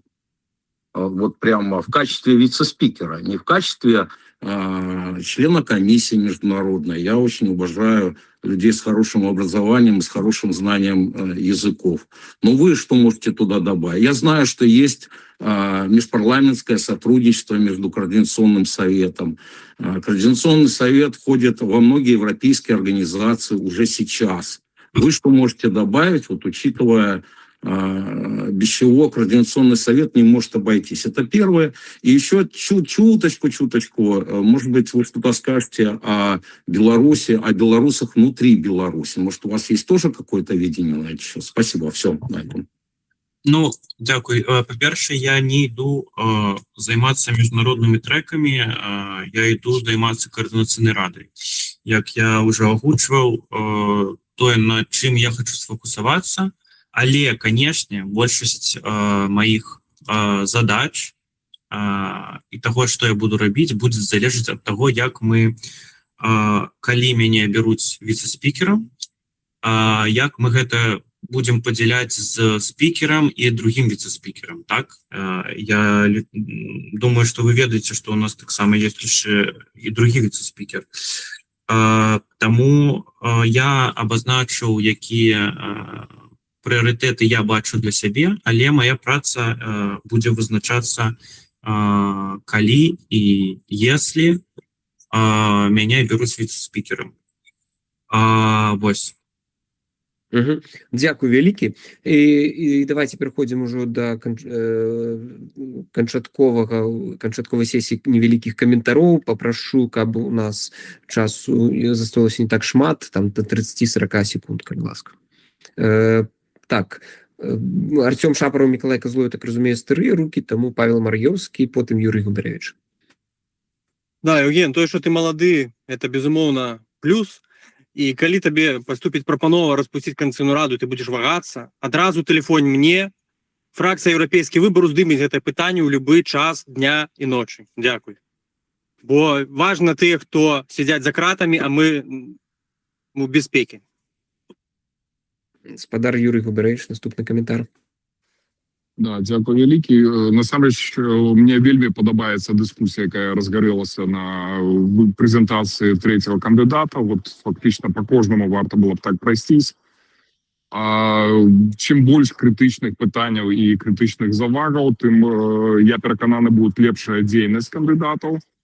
Бо у нас ёсць перыядычная справаздачнасць, і людзі будуць рыхтавацца, што праз нейкія там паўгады ці год, калі наступіць час справаздачы, то таксама будуць ацэньваць то, што зроблена альбо не зроблена. Адносна зместу, большасць пытанняў базавалась на вось гэтым расчараванні ў дзейнасці дэмакратычных сілаў.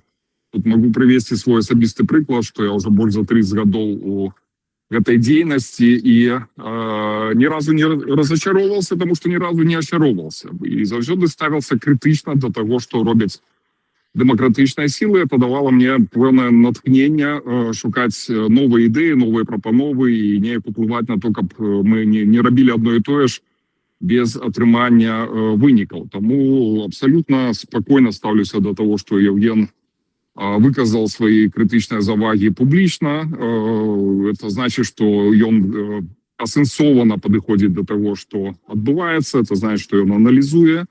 И переконаны, что это допоможе ему у деятельности на посаде вице-спикера. Дякую. Дякую. Лиза Прокопчик, наступная. Дякую, фракція «Наступ». Хочу просто підтримати Євгена і сказати, що фракція «Наступ» повністю підтримує кандидатуру Євгена. Я б ще добавила, що Євген – добра ілюстрація того, за що і супроти чого виступає «Наступ» одночасово. Коли ви перечитаєте наш маніфест, який ми опублікували перед виборами, ми якраз про це і казали, що шмат хто насамрэч губляє ці сенси. І ми, як «Наступ» і Євген, хочемо працювати для того, щоб ці сенси повертати. Тому, коли ви так само хочете сенси повертати і бачите їх завжди перед собою, то, будь ласка, підтримайте Євгена Андрійчика. Дякую, Микита Забуга. Дякую. Я так само погоджаюся, що лепш не очаровуватися, каб не розочаровуватися. Ясно, спадар Євген, вигорання, воно завсёды існує. Мне непокоит все-таки пытание полиграфа, якое тут постоянно курсирует от разных фракций. Видите, шановні, ви так само проходили полиграф. Я не буду выяснять, на чому ви його проходили у Ізраїлі. Я так розумію, що по причинам зв'язано з вашою працею. Тому мені вельми дивно, що ви кажете за спеціалістів і у вас некое критичне розуміння. Сьогоднішнім днем підкреслюю, у країнах, особисто у тих країнах, де проходить війна, в Україні, в Ізраїлі, поліграф – це нормальна процедура, як почистити зуби. І ми не будемо питатися про некі особисті питання там, і так далі. Будуть питання тільки про сувязі з КДБ і ФСБ. Тому, шановні, я сподіваюся, ось наступний кандидат покаже своїм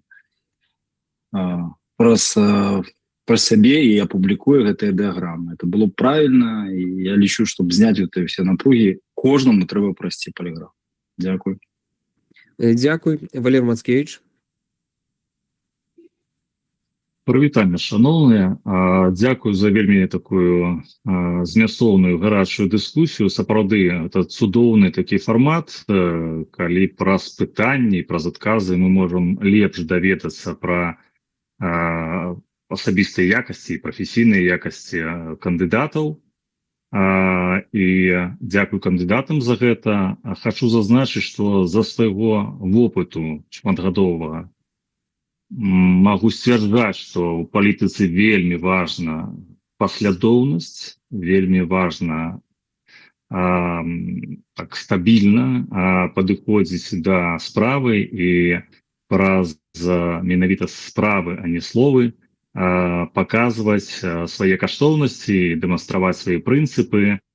І пэўна, што таксама важна гэта тое, калі мы бачым, які шлях прайшоў той ці іншы кандыдат, я маю на ўвазе у пэўнай ступені такую самаахвярнасць дзеля справы, дзеля беларушчыны, і праз аналіз біяграфіі, праз аналіз шляхоў тых ці іншых кандыдатаў мы дасканала можам бачыць, хто сапраўды з іх зможа, сціснуўшы зубы, прайсці праз пэўныя выпрабаванні, праз пэўныя складанасці, хто дазволіць сабе і сысці з гэтага шляху, чаго мы, пэўна, што, канешне ж, не можам сабе дапусціць такой раскошы.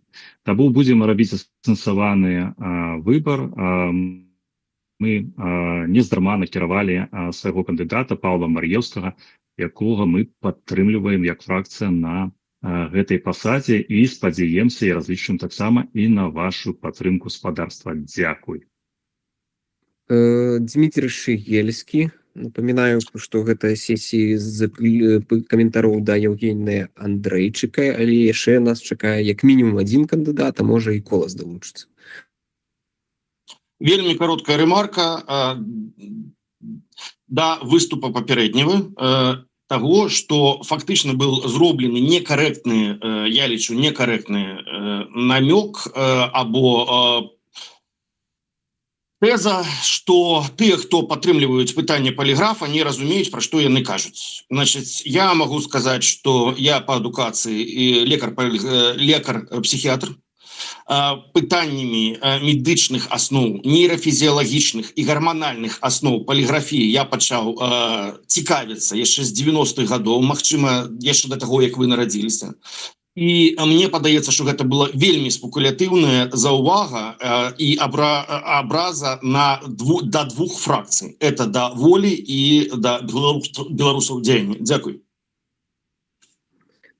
Дзякуй, і рук больш не бачу, калі у Евгена Андрейчыка ёсць жаданне, кароткая фінальная прамова да хвіліны. Так, хотел бы подякувати усіх удзельнікаў і удзельніц за то, что разглядаете мою кандидатуру. Таксама хотел подякувати за ваши пытанні. Ні ў коем разе не хотел никого покрыўдзіць наконт поліграфа, але гэта маё асабістае меркаванне. Вось, і таму коллеги, калі вы падтрымаеце мою кандыдатуру на пасаду віцэ-спікера Координацыйнай рады 4-го склікання, то я буду вельмі рад праз сваю працу, праз адказнасць і праз таксама отчетнасць паказаць, як я гэтую працу магу рабіць і умею. Вялікі дзякуй. Дзякуй вялікі.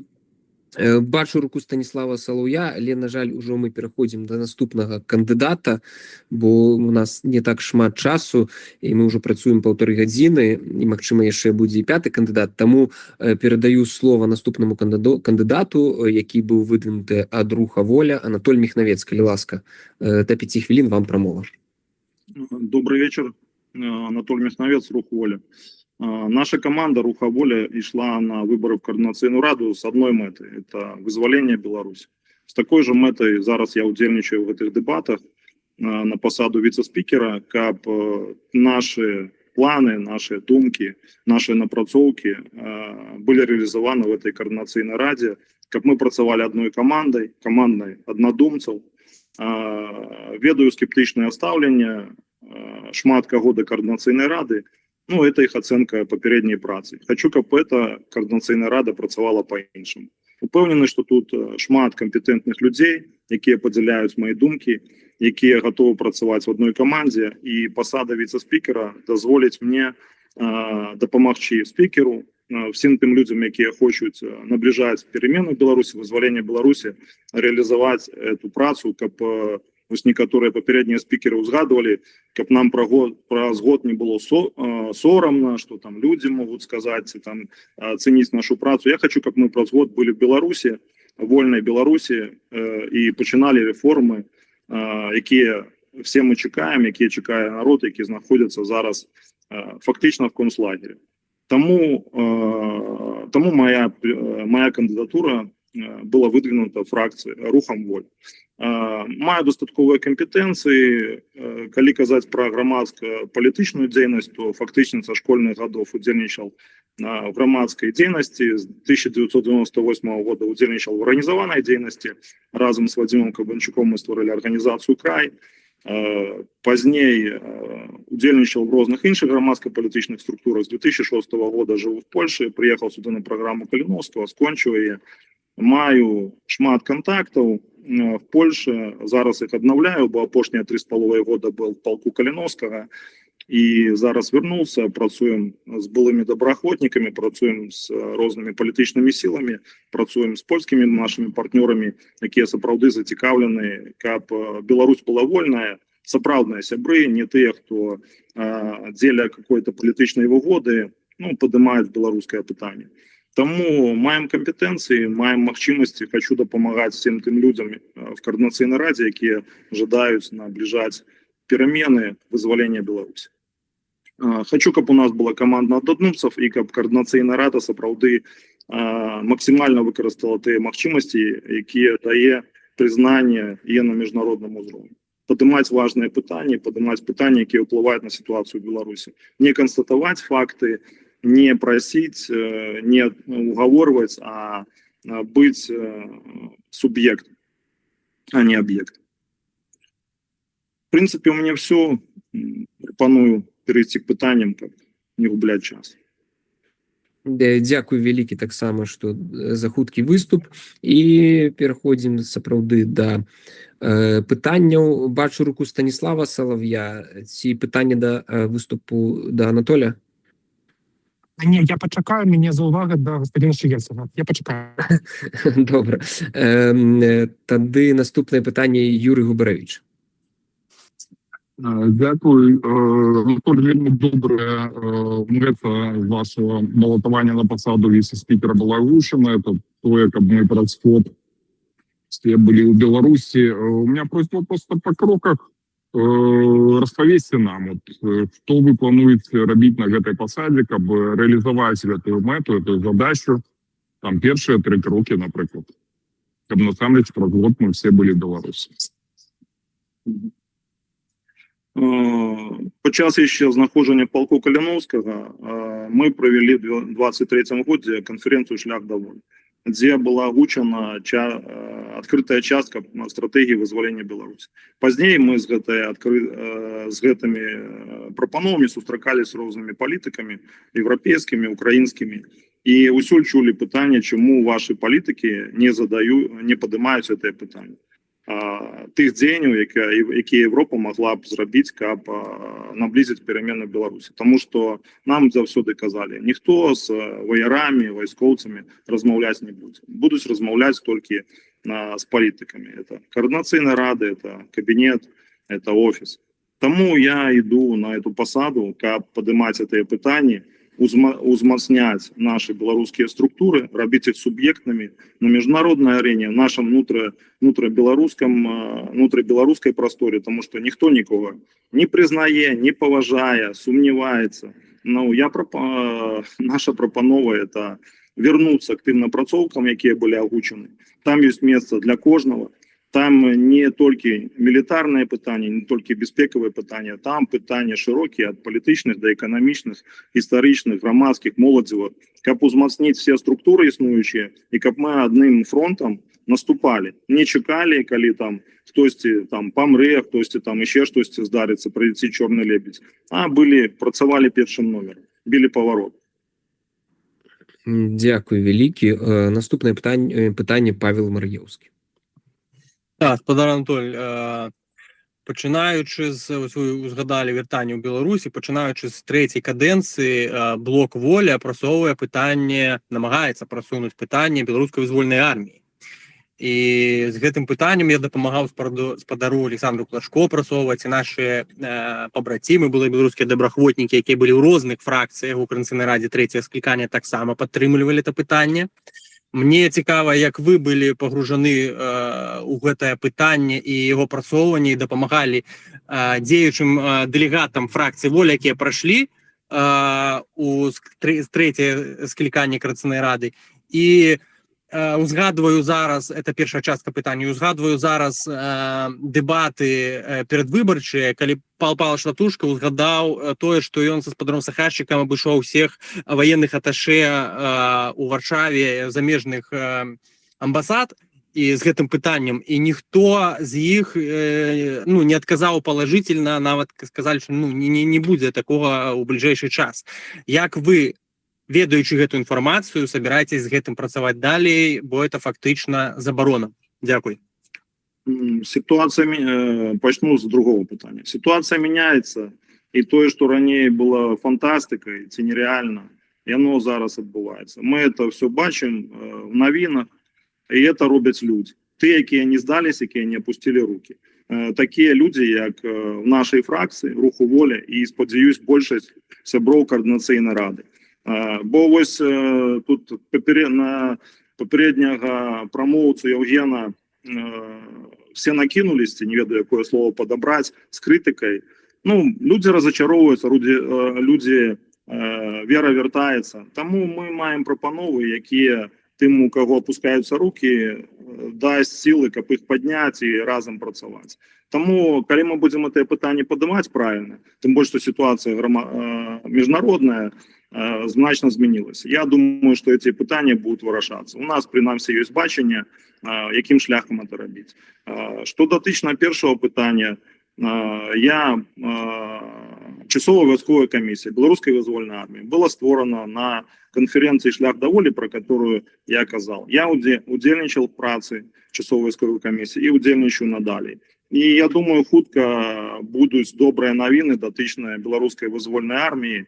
Мы все их почуем, и там будет отказ на ваше пытание, потому что праца велась, праца ведется, и есть рух наперед. Дякую вялікі. Мікіта Забуга, наступнае пытанне.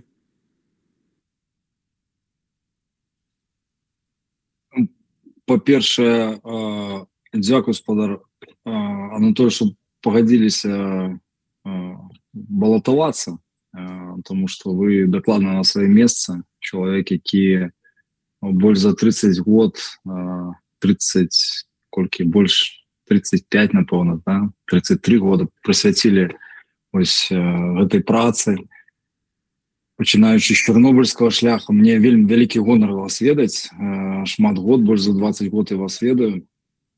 Вы малайчына. Я хотел бы закрыть вось гэта пытанне. Мы кожнаму традыцыйна задаем это пытанне, не только мы, але і спадар Шчыгельскі, спадар Зінковіч задае пытанне про поліграф. Ці маглі б вы асабіста прайсці поліграф, у бліжэйшы час апублікаваць гэтыя дыяграмы? Вось у нас тут прысутнічаюць доктор, які можа выніку, калі он не пагодзіцца з вынікамі поліграфіста, іх таксама расшифраваць. Маглі бы іх апублічыць? Так, нема ніякіх праблем, я готовы пройти поліграфы, публікаваць вынікі. І лічу, што эта тэма часто вельмі маніпулюецца. Нема там двойных трактовак, людзі, якія не вінаваты, это все показывае, не трэба бояться. Я спадзяюсь, інстинкт самазахавання наш прымусіць нас працаваць по протоколам бяспекі, інакш нічога не атрымаецца, як бы мы не намагались. Поліграф — это просто один з этапов протокола бяспекі, который нам трэба выканаць, каб нарэшце нормально працаваць. Дякую. Наступне питання Юрай Зянкович. Дякую вялікі. У мяне два пытання. Першае такое тэхнічнае. Значит, вы пазначылі, спадар Анатоль, што вы не карыстаецеся тэлеграмам. Калі вы станеце віце-спікерам, то як бы асноўная праца вядзецца праз тэлеграм. Як вы бачыце сумяшчэнне гэтых вашых перакананняў супраць тэлеграма з тэхнічнай арганізацыяй працы Координацыйнай рады? А другое пытанне такое больш канкрэтнае. Скажыце, калі ласка, на якой пасадзе і па якой вайсковай спецыяльнасці вы праходзілі службу ва ўкраіне і ці былі вы ў складзе ЗСУ? Ці мелі вы вайсковы квіток і ці прымалі вы ўдзел у баявых дзеяннях? Дякую вялікі. Дякую. Нагадайце першае пытанне. Про Телеграм, як ви збираєтесь? Про Телеграм, так. Значить, я вже неодноразово подимав питання в нашій фракції і людям з інших фракцій, з якими ми контактуємо, що Телеграмом не рекомендують користатися ні одні серйозні структури. Тому виїзд, я бачу, це користатися сигналом і так само сиходить з Gmail на Proton. Ось дві платформи, якими я пропоную користатися, у яких достатково функцій для праці. І ми будемо більш оборонені. Це що дотично Телеграма, першого питання. Другое питання. Я був в полку Калиновского. Полк Калиновского – это экосистема, как мы ее называем. Я не был на контракте в ЗСУ, потому что занимался працей оружной службы, которая была связана с выездами за межу, с встречами разными, которые не дозволяли заниматься службой на контракте. Я знаходился в Украине, майже что все эти 3,5 года, выезжаючи на разные встречи, на контракте не был, войскового квитка не имел, в боевых деяниях не удельничал, потому что займался працей оружной службы и іншими там накерунками, зв'язані з невойсковим накерунком діяльності. Дякую за адказ. Наступне питання Олександр Ракіцький. Питання традиційне. Ці маєте ви ресурси і можливості для виконання обов'язків віце-спікера? Достатково ці у вас вольного часу для виконання цієї праці? Дякую. Так, маю. Часу маю достатково. Дякую. Євгеній Андрейчик, будь ласка. Так, дякую. У мене будуть два питання. Перше питання, Анатоль, калі ласка, адкажыце, як ви ввогуле ставіцеся до такого поняття, як ейджизм? Вось тому, що падчас, наприклад, абмеркавання моїх питанняў ад спадара Козлова і, наколькі я ведаю, Шыгельскага былі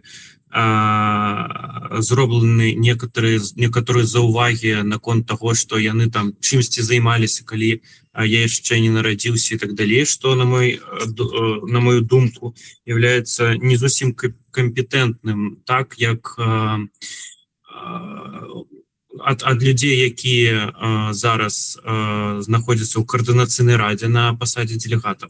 Што вы думаеце на гэты конт? І другое пытанне у меня датычна таго, наколькі вы будзеце кампетэнтны ў тэхнічным плане, таму што, наколькі я ведаю, у спіса у фракцыі «Воля» былі некаторыя праблемы з запаўненнем Google форм, каб вызначыць свайго дэлегата на пасаду віце-спікера, і увогуле, напрыклад, на нарадзе фракцыяў Мікіта Забуга ён казаў пра некаторую тэхнічную непадкованасць. Вось как вы адкажаце на гэтые пытанні?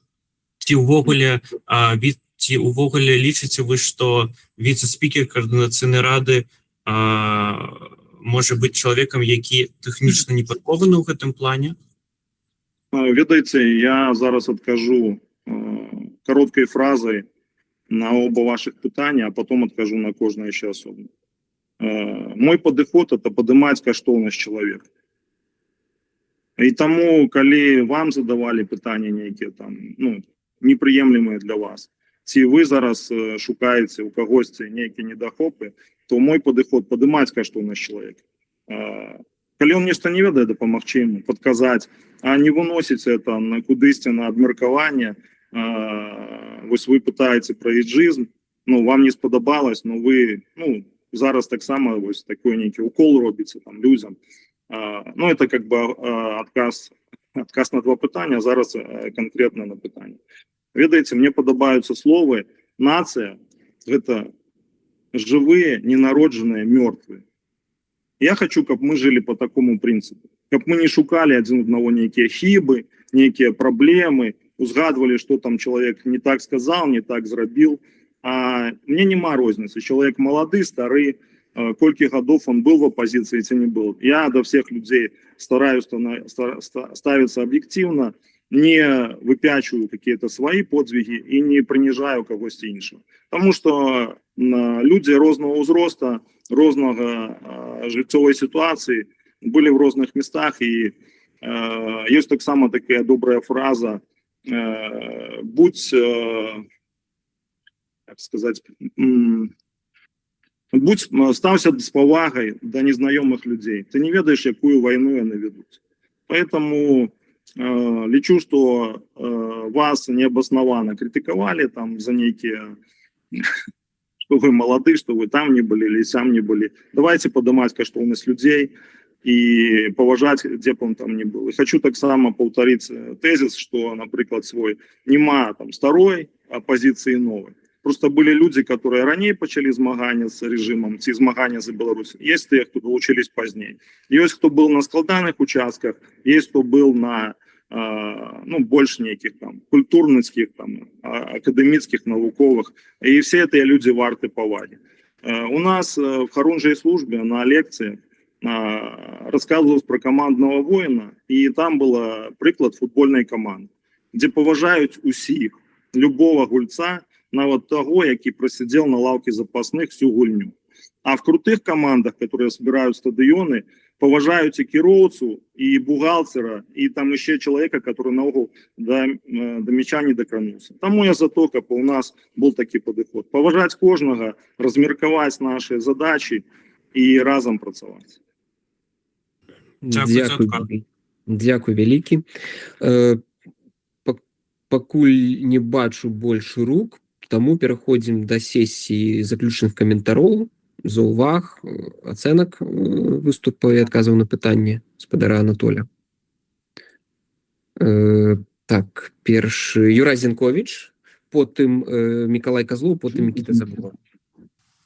Дякую, спадар Михайлович, что вы шчыра сказали, чым вы займаліся в Украине. Ведаеце, можа, я крышачку гляжу, конечно, со своей колокольни, але вось у руху палітвязняў ніколі не называюць палітвязні, які быў на хіміі. Потому что гэта нават не палізняволены. То есть, калі чалавек не прайшоў праз турму, як бы он там цяжка не пацярпеў, гэта не палітвязень. А в маім разуменні, што ў руху добраахвотнікаў, у руху каліноўцаў, чалавек, які не служыў у канкрэтных баявых частках, ці не знаходзіўся хаця б на службе в ЗСУ, гэта не добраахвотнік. Дякую, гэта быў мой каментар. Могу сказать? Финальным словом. Давайте. Не, ну это важное просто я питание. разумею. Мы только что сказали про поднимать каштоўнасць людей, и мы чуем вот такую фразу. Спадар Зенкович, я проводил операции складанные с 98-го года, про которые будут писать в книжках по истории, в энциклопедии.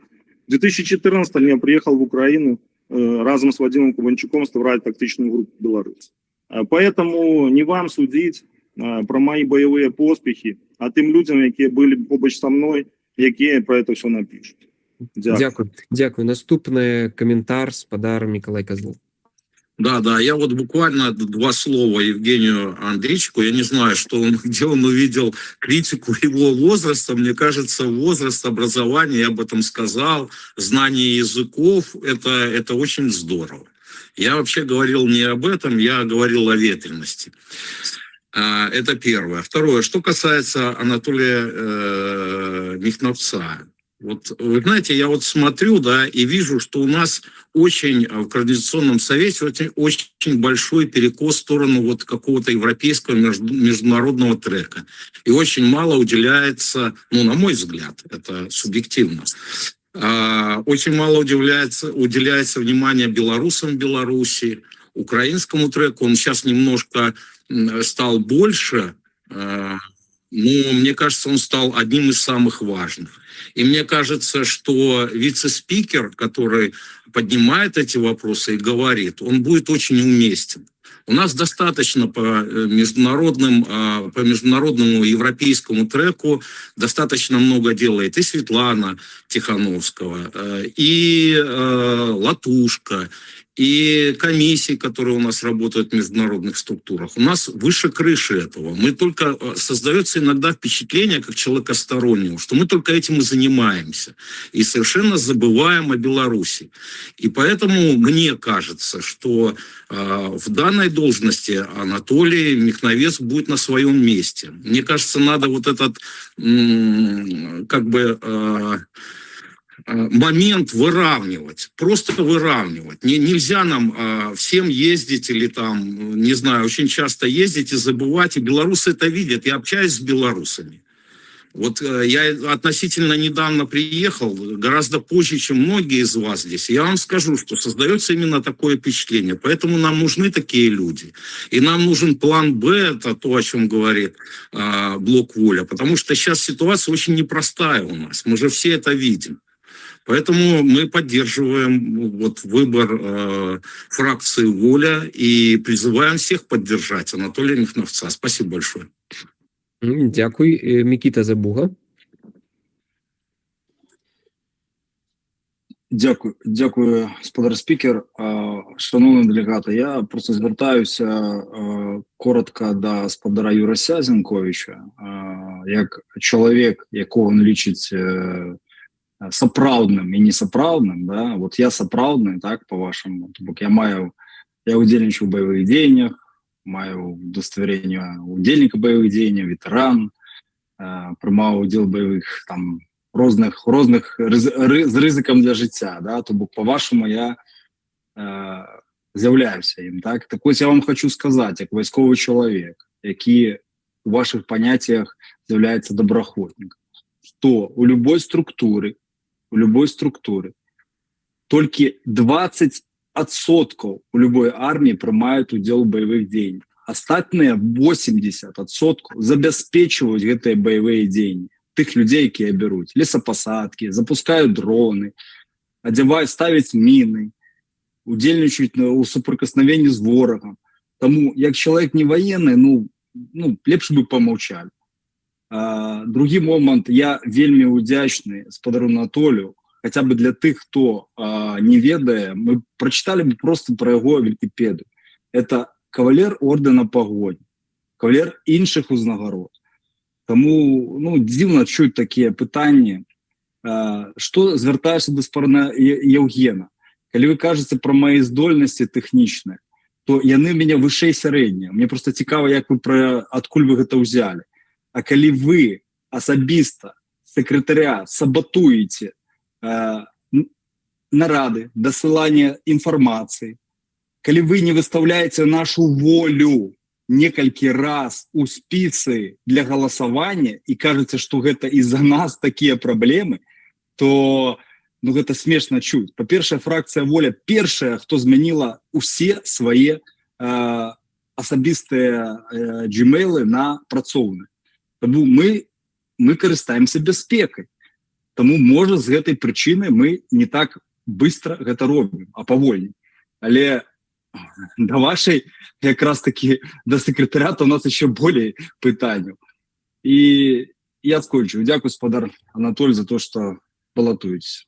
Дзякуй за каментар. Адзначу, што, конечно, дэлегаты ўсе маюць права на выказванне, на каментары, таму как бы давайте прытрымлівацца нашага ўзаемапаважнага тону, спрабаваць не выходзіць за рамкі, але часам разумею, некаторыя словы выклікаюць эмоцыі. Давайте ўсё ж таки сканцэнтруемся на заўвагах датычна спадара Анатолія, не будзем адказваць адзін аднаму, бо мы ўжо даволі шмат часу працуем. Наступнае слово пытанне слова заключнае ці каментар спадару Губарович Юрый.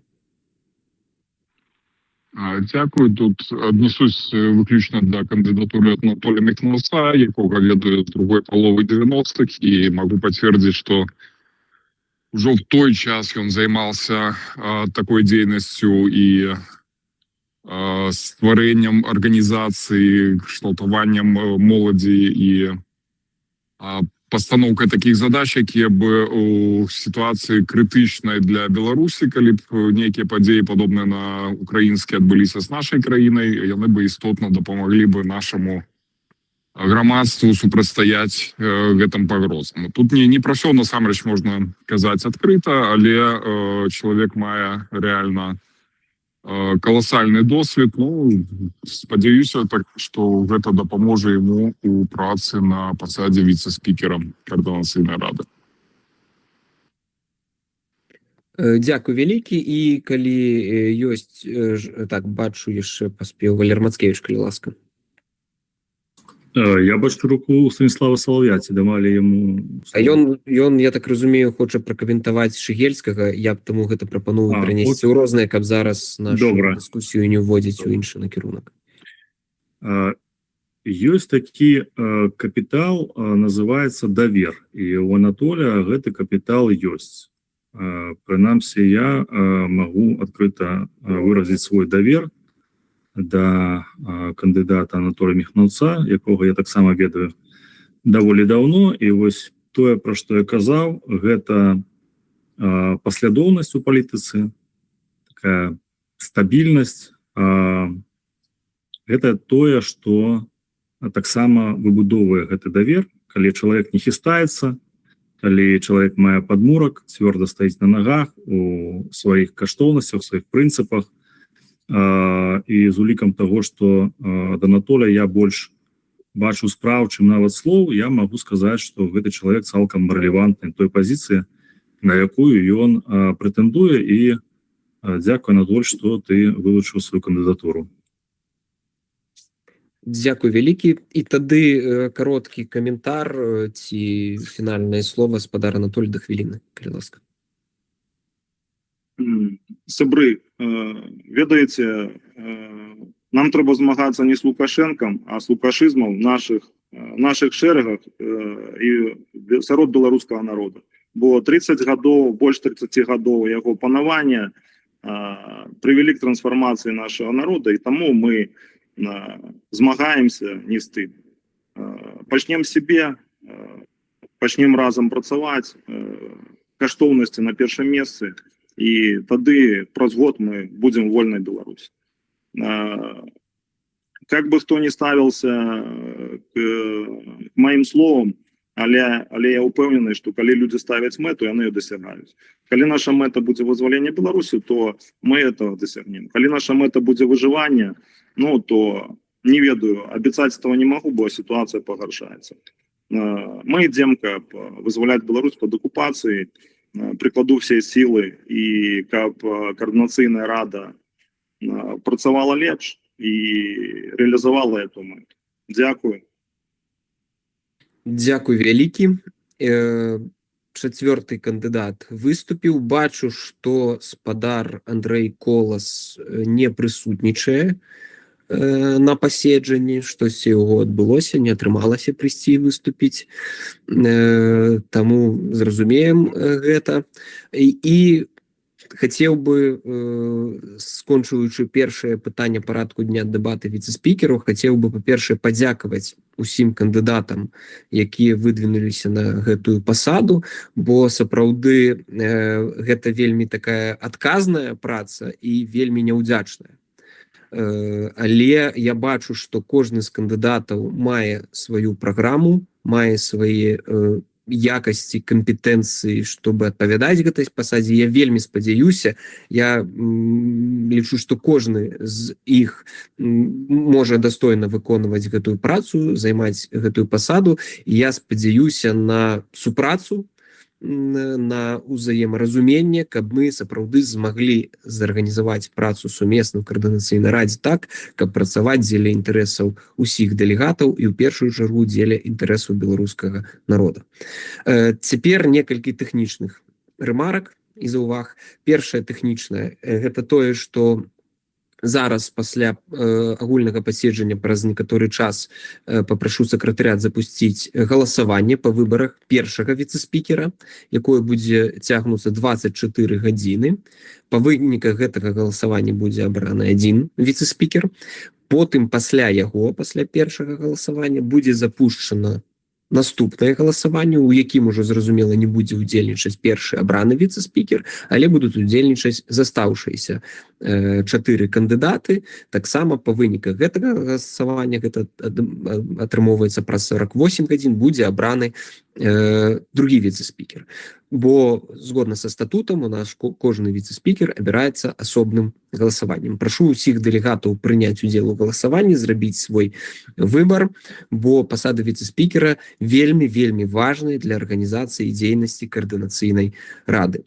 Таксама кароткі каментар спадарыні Аліне Харысавай. Спадар Яўген не з'яўляецца сакратаром каардынацыйнай рады на дадзены момант, ён проста супрацоўнік сакратарыята. Абмежавання супрацоўнікам сакратарыята быць дэлегатам у нас няма, таму ён меў права задаць гэтае пытанне. І калі мы пераходзім да пункту рознае, кароткі каментар папрашу Станіслава Салоя да хвіліны і потым каментар ад сакратарыята. Я извиняюсь, что без камеры. Очень быстро комментарий. Полиграф. Я не против проходить его. Хоть раз в 3 месяца. Хоть всем составом вместе. Публично, без разницы. Полиграф не научно обоснованный метод. Поэтому давайте вводить в заблуждение. Это раз. И, к сожалению, это очень сильно создает иллюзию безопасности. А подготовленный минимальный человек его обманет. И спокойненько на этим будем опираться. Поэтому давайте не вводить людей в заблуждение. Я не против проходить как ритуал. Но я против, чтобы его называли научно обоснованным методом. Дякую, сакратарыят, калі ласка, Яўген. Так, я только хотел поправить спадар спикер, что выбор другого вице-спикера отбудется про 48 годин, коли у нас не будет другого тура. Ось. Коли буде другий тур, то тоді праз... Зразумела. Я просто з улікам того, коли адбудзецца першы тур. Добра. Вялікі ўсім дзякую, 2 гадзіны, гарачыя дэбаты, шмат пытанняў, часам эмацыйна, але мне падаецца, вось гэтая парламенцкая дыскусія, няпростыя пытанні і адказы кандыдатаў дэманструюць, што у нас сапраўды жывы орган і каардынацыйная рада сапраўды вельмі важны для будучыні Беларусі інстытут. Таму ўсім вялікі дзякуй гледачам, удзельнікам і удзельніцам паседжання, і жыве Беларусь. Жыве вечна. Жыве вечна.